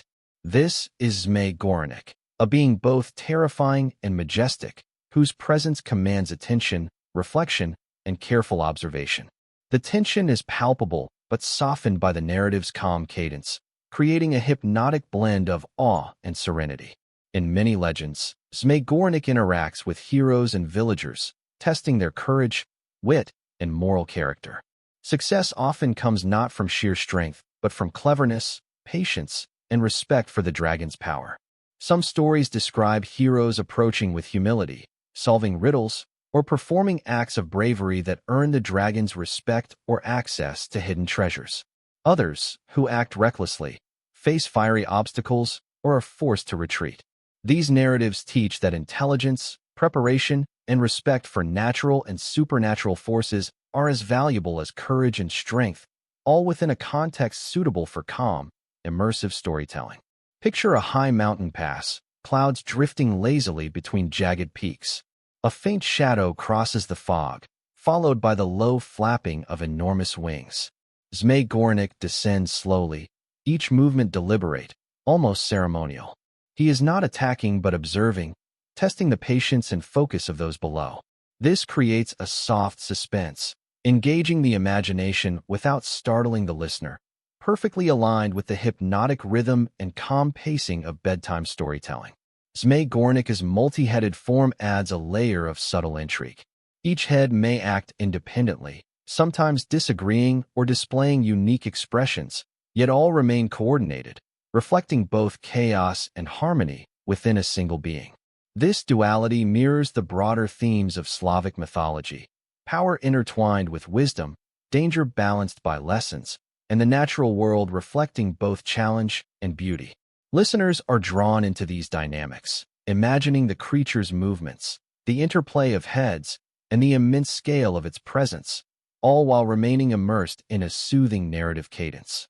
Imagine standing in a quiet clearing as the dragon lands atop a distant hill. The air shivers with the force of his wings, leaves rustle, and small streams ripple in response. His eyes gleam, reflecting sunlight and shadow alike, and his roar, though muted in our calm storytelling style, resonates like distant thunder. The forest and fields respond to his presence as though alive, each rustle, each movement, a reminder of the interconnectedness of creatures, landscapes, and the lessons they hold. The dragon also embodies moral and symbolic lessons. In folklore, Zmei often guards precious treasures, sacred locations, or secret knowledge. Heroes and adventurers approaching him must balance bravery with wisdom, curiosity with caution. His presence reinforces the ideas of respect, strategy, and humility, teaching that the greatest rewards often require reflection, patience, and understanding. These lessons are woven seamlessly into the narrative, allowing the listener to engage deeply without fear, their imagination guided gently through epic yet calming scenes. Imagine a soft sunset illuminating the dragon's scales, turning them to molten gold and deep violet. Each movement sends ripples through the fog, stirring the leaves and streams below. There is majesty in his presence, a balance between power and elegance. Even as he tests the hero's courage or observes the valley, the atmosphere remains hypnotic, with vivid sensory details, scent of stone, the rustle of trees, the faint warmth of firelight from his breath, creating an immersive, relaxing experience. Even in moments of subtle threat, Zmai is never portrayed as senselessly cruel. His trials and challenges reflect the natural order and moral balance, teaching that strength and courage must be paired with intelligence and respect. This subtle tension engages the listener's imagination while preserving a calming, reflective tone. The epic scale of the dragon, combined with slow, deliberate pacing and immersive imagery, guides the mind into curiosity, wonder, and gentle suspense, without generating fear or alarm. As night falls over the valley, imagine Zmai retreating into the clouds, his massive wings fading into the mist, eyes still glimmering like distant stars. The wind carries his presence through the trees, across rivers and fields, leaving a lingering sense of awe, respect, and reflection. His story encourages patience, strategic thinking, and humility, while the calm, rhythmic narrative supports relaxation, imagination, and a gentle transition toward sleep. And so, as we leave the skies and valleys dominated by the mighty Zmai, his lessons remain. Courage tempered with wisdom, awe balanced with respect, and the understanding that even the most formidable forces have patterns, logic, and lessons to offer. Through his story, listeners are invited into an immersive world of imagination, calm suspense, and reflective wonder, perfectly suited for the soothing journey of Slavic legends before sleep. From the open skies and valleys where mighty dragons roam, our journey now leads us to a darker, yet equally captivating corner of Slavic folklore, where Kashii the Deathless resides. Unlike Zmai, whose power inspires awe and respect, Kashii embodies immortality, cunning, and a quiet, eerie menace. Picture an ancient, mist-covered castle atop a rocky hill, its spires reaching into the twilight sky, the wind whispering through broken windows, and shadows stretching long across empty halls. Somewhere within this silent fortress, Kashii watches and waits, his essence lingering like a chill in the air, a presence felt more than seen.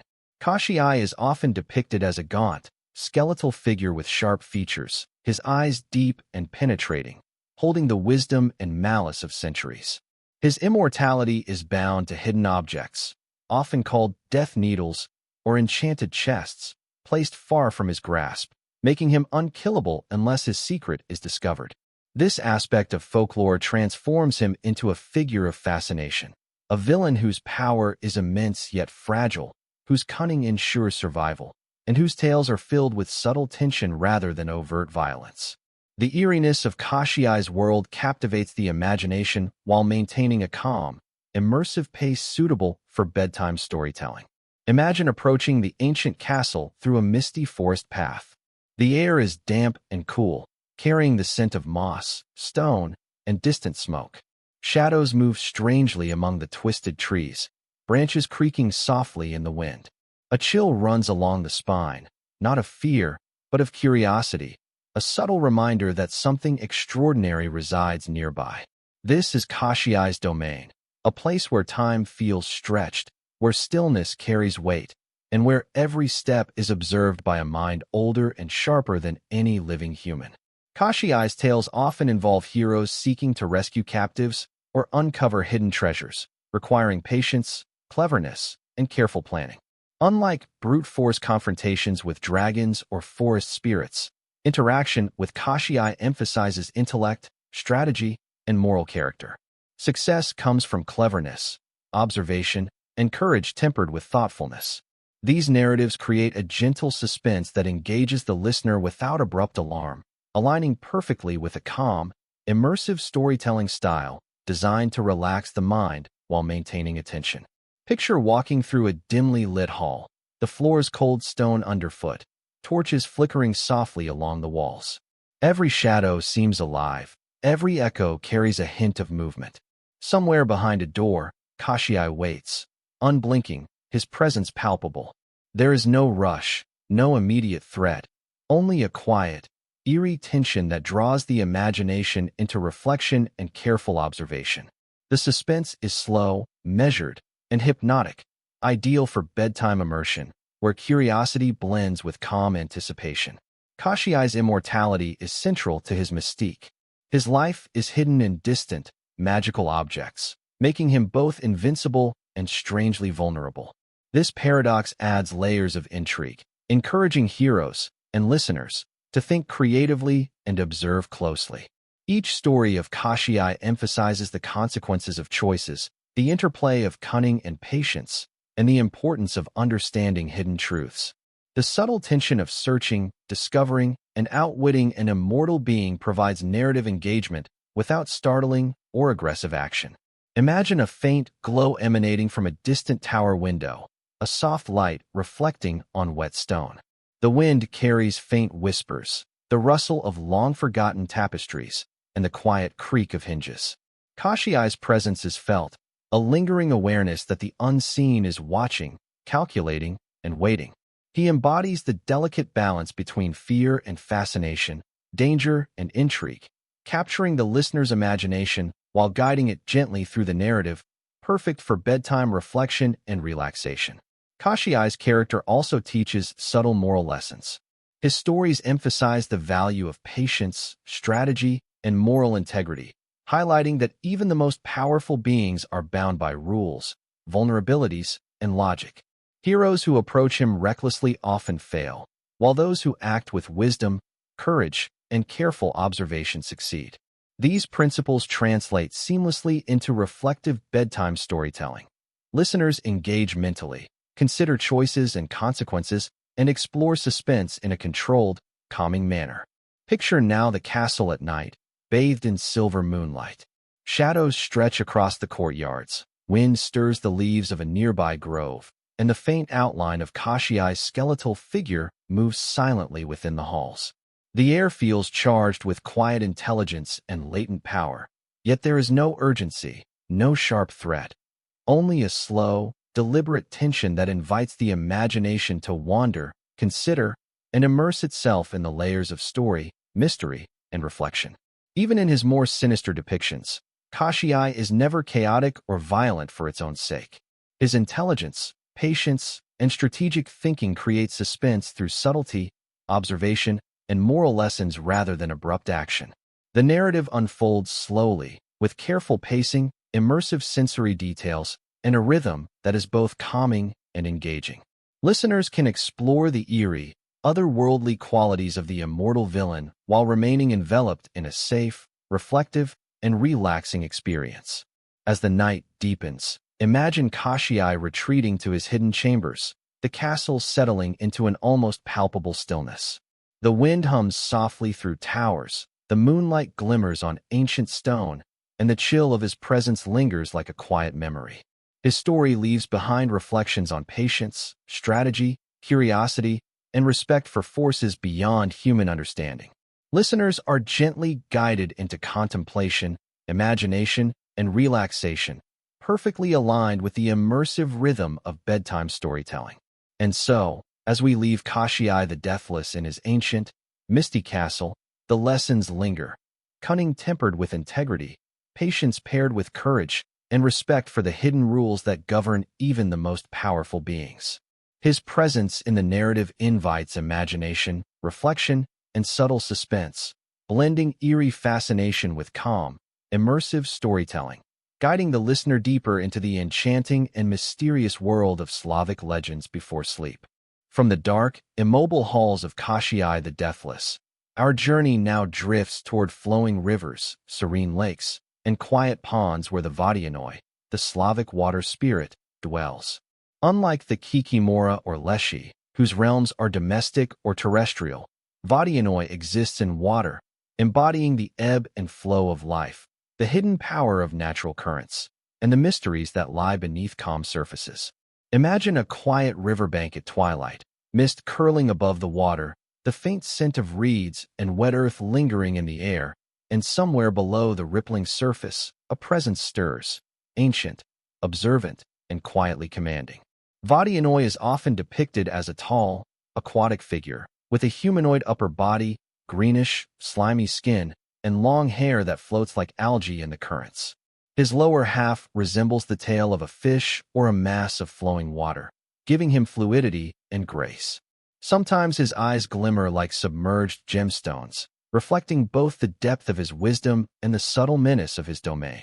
While Vadianoi is capable of wrath, particularly toward those who disrespect his waters, in the calm storytelling style we embrace, he represents reflection, respect, and the quiet power of nature rather than immediate danger.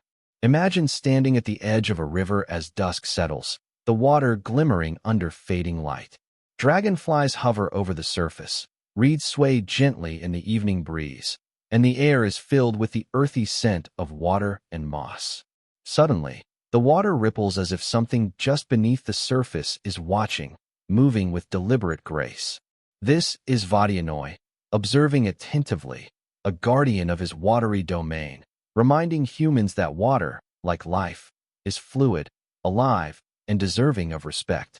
His presence is both calming and quietly suspenseful, creating a perfect atmosphere for immersive, sleep-friendly storytelling. Vadianoi's tales often revolve around balance and respect. He can guide fishermen to abundant catches or warn them away from dangerous currents, depending on their behavior and intentions. In some stories, he tests humans, observing their attentiveness, humility, and respect for nature's rhythms. Success is often tied to mindfulness rather than strength, emphasizing observation, patience, and thoughtful action. These narratives create gentle suspense, engaging the listener's imagination while maintaining a soothing, hypnotic pace. Picture the slow ripple of the river as a fish breaks the surface, the moonlight reflecting off the water's gentle waves. Somewhere beneath, Vadianoi stirs, his movements fluid and deliberate, creating patterns that seem to follow a quiet, hidden logic. Each ripple and reflection carries meaning, as though the water itself communicates with the attentive observer. This blending of sensory detail, subtle suspense, and calm rhythm draws the listener deep into the story, encouraging both reflection and relaxation. Vadianoi also embodies moral and symbolic lessons. His stories highlight the importance of respect for the environment, the understanding of natural cycles, and the consequences of careless or harmful behavior.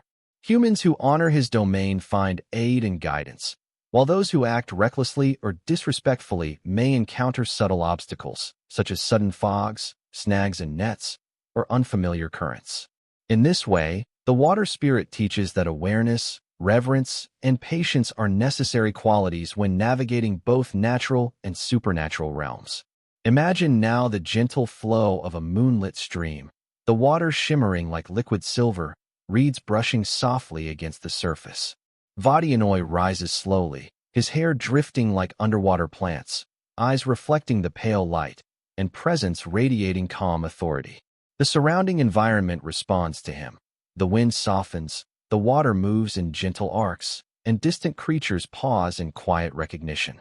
This creates an immersive, soothing experience, allowing listeners to feel the quiet power of water and the reflective intelligence of its guardian. In some tales, Vadianoi interacts with other Slavic spirits, Leshy in the forests, Rusalka in lakes and ponds, or even Kikimora in homes near the water. These interactions illustrate the interconnectedness of Slavic mythology, showing that every realm, forest, home, or river is alive with observation, guidance, and subtle influence. By weaving these connections into the story, listeners experience layered narrative depth while remaining enveloped in calm, immersive pacing, perfect for bedtime storytelling. Imagine drifting along the riverbank, feeling the cool air, hearing the soft murmur of water over stones, and sensing Vadianoi's presence beneath the surface. There is no urgency, only awareness, a gentle, mesmerizing rhythm of nature and narrative that encourages mindfulness and reflection. The subtle tension comes from the sense of an unseen intelligence in the water, never threatening, always observing, creating engagement without alarm. Even when Vadianoi is portrayed as temperamental, his actions are not cruel without cause. They reflect the natural laws of water, the importance of respect, and the delicate balance between human ambition and environmental harmony. The narrative maintains slow, hypnotic pacing, immersive imagery, and subtle suspense, allowing listeners to explore mystery, power, and reflection in a calming, sleep-friendly context. As night deepens, imagine the river glowing under the soft light of the moon, the water's surface shimmering like a quiet mirror. Vodyanoi retreats beneath the surface, leaving gentle ripples that gradually fade. The reeds sway softly in response. The breeze carries faint water scents, and the forest beyond the river murmurs quietly. His presence lingers in the imagination, a reminder of the calm, hidden power that flows beneath the surface of life, encouraging reflection, mindfulness, and gentle wonder. And so, as we leave the serene waters of the Vodyanoi, his lessons remain: respect, patience, attentiveness, and the understanding that beneath the calm surfaces of life lies power, intelligence, and subtle guidance. His story invites the listener to immerse themselves in the gentle rhythm of water, imagination, and reflection, perfectly suited for relaxation and the quiet journey into sleep.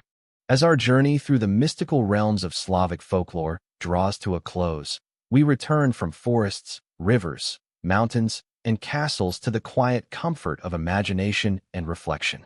The tales we have explored, from the terrifying Zmei Gornik to the ethereal Rusalka, from the watchful Kikimora to the immortal Kashiai, are no longer just stories. They are gentle companions guiding us toward calm, introspection, and rest. Imagine lying in a cozy room or nestled under blankets, the soft glow of moonlight or lamplight casting warm shadows across the walls, as the echoes of these legends linger softly in your mind. Each creature we have met carries its own lessons and rhythms. Leshy reminded us of patience, awareness, and respect for the living world around us. The Rusalka, with her flowing hair and melodic song, taught the balance between attraction and caution, between beauty and reflection. Kikimora, silently moving through household corners, demonstrated that attentiveness, care, and mindfulness shaped the harmony of daily life.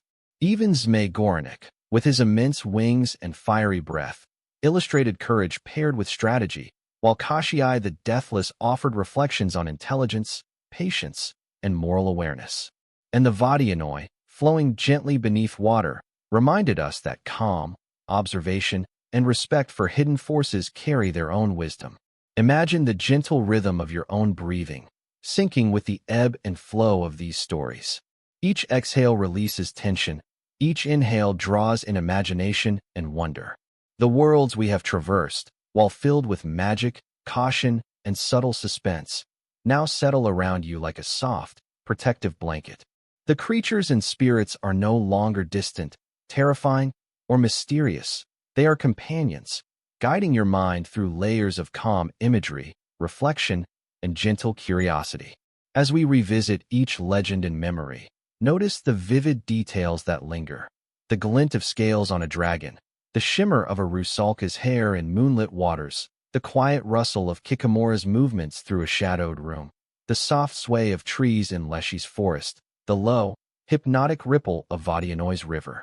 Each sensory image carries its own rhythm, each narrative a slow current pulling the imagination into relaxation. This is the magic of Slavic myths, their ability to weave wonder, suspense, and calm into stories that prepare the mind for rest. Picture the world of folklore settling into twilight. Mist rises from rivers, shadows stretch across forests, and mountains fade softly into evening haze. The creatures we have visited retreat gently to their realms, leaving behind only memory, imagination, and a quiet sense of peace. This final descent into calm mirrors the closing of a day, the mind unwinding, the body relaxing, and the imagination gently drifting into dreamlike spaces where legends mingle with personal reflection. The rhythm of storytelling now slows, matching the natural cadence of rest. Each pause, each soft description, allows the listener to absorb both the narrative and the subtle lessons woven within it.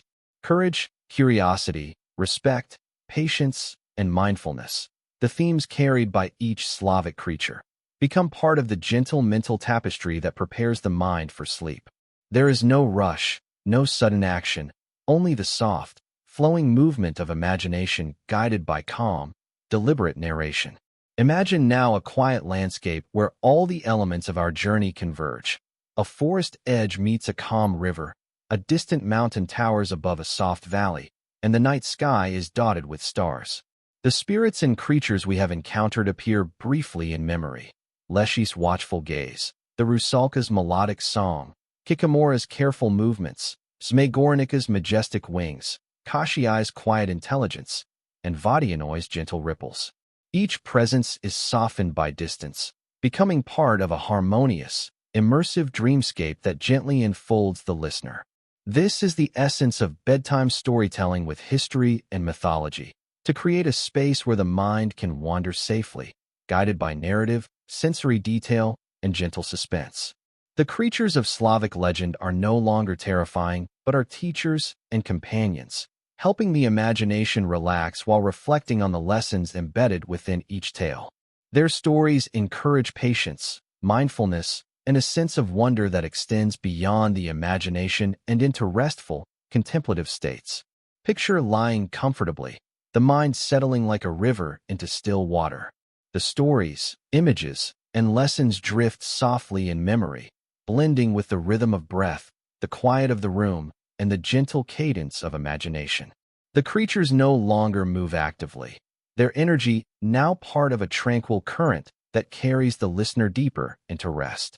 Even the subtle suspense, once engaging and gentle, now melts away, leaving calm, curiosity, and the warm glow of narrative fulfillment. As the night deepens, the final moments of reflection allow the imagination to carry its own gentle stories. Perhaps you imagine Leshy's forest at dawn, the Rusalka's waters shimmering under the first light, or Vadianoi's river flowing endlessly and peacefully. Perhaps Kikimora straightens the small objects in an imagined room, or Zmegornik stretches wings over a distant hill. Kashiai rests quietly in his castle, the echoes of ancient wisdom lingering softly. All of these visions blend seamlessly into a serene, immersive landscape of imagination and memory. And now, as we gently leave the world of Slavic legends behind, the lessons and images remain. Courage tempered by wisdom, beauty intertwined with reflection, attentiveness and respect guiding daily life, and patience allowing insight to unfold. These are not merely stories but companions for the mind, guides into restful contemplation and a soothing transition into sleep. Each legend, each creature, becomes a gentle presence that inspires calm, reflection, and wonder, softly guiding the listener into dreams filled with imagination, serenity, and subtle insight. So, as your mind drifts and your body relaxes, remember the gentle rhythm of these tales. Let the creatures of Slavic folklore, majestic, mischievous, ethereal, and wise, carry you into the night, creating a space of safety, curiosity, and peace. The stories fade softly, leaving only memory, imagination, and a quiet, soothing current that invites rest. With each breath, you move closer to sleep, your mind enveloped in the calm, reflective, and immersive world of legends that have traveled from the distant past to guide the present moment into serenity. As our journey through the enchanting world of Slavic legends comes to its gentle conclusion, we now drift toward the quietest, most reflective moments of imagination, where the creatures, tales, and lessons of this mystical realm settle softly into memory. Imagine lying comfortably in your bed, the blankets warm and enveloping, the soft glow of moonlight filtering through your window, and the gentle rhythm of your own breath harmonizing with the stories you have just traveled through. This is the final step, a calm, reflective space where narrative, imagination, and the natural cadence of relaxation merge, guiding you fully into rest. The forest spirits, dragons, water nymphs, and house guardians we have met now exist quietly in memory, their presence gentle and reassuring rather than active or threatening. Leshy rests within the depths of the forest, moss and leaves curling around him, his watchful eyes softening in the dim light. The Rusalka drifts just beneath the surface of a still lake, her hair floating like liquid silver, her song now a faint echo in the mind. Kikimora has returned to her quiet corners, moving softly among shadows, unseen but benevolent. Zmai spreads his wings in distant mountains, resting atop cliffs, while Kashii the Deathless leans into centuries of calm in his remote castle. Vadianoi drifts beneath the surface of a slow, shimmering river, his gentle presence rippling through the water like a lullaby. Imagine now the convergence of all these worlds into one gentle, dreamlike landscape. A valley where a calm river winds past a soft forest. Mountains rise softly in the distance, and the sky stretches endlessly above, dotted with the first stars of evening. Every creature exists in peaceful balance within this space.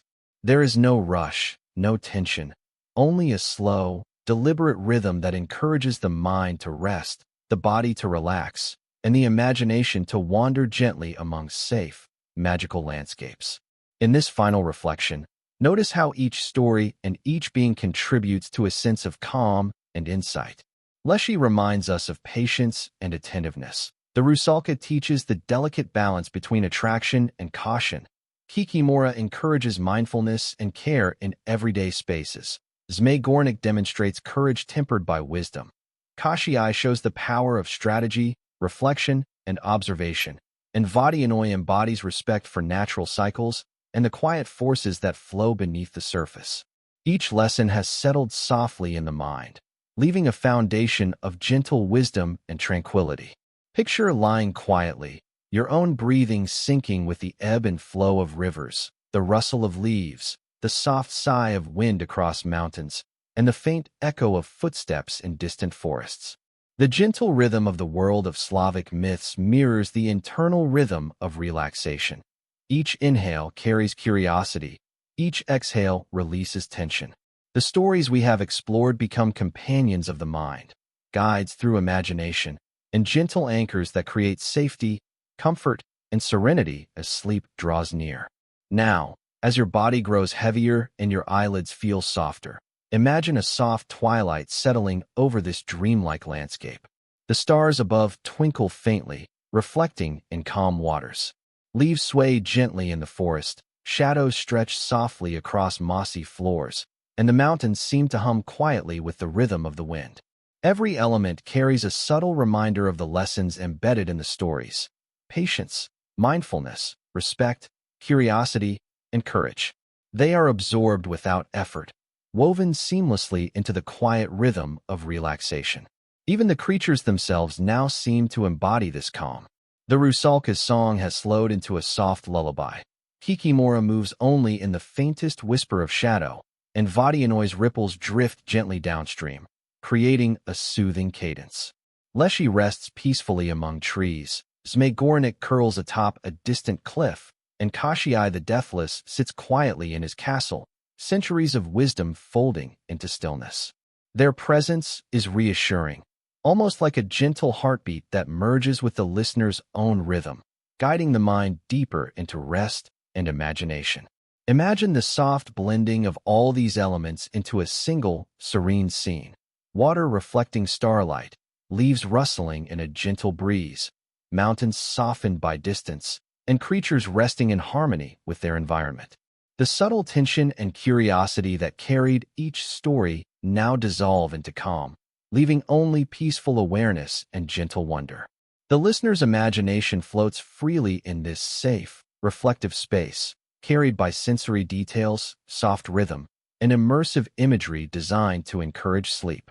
In these final moments, the mind may drift naturally into dreams where the stories continue, lightly transformed by personal imagination.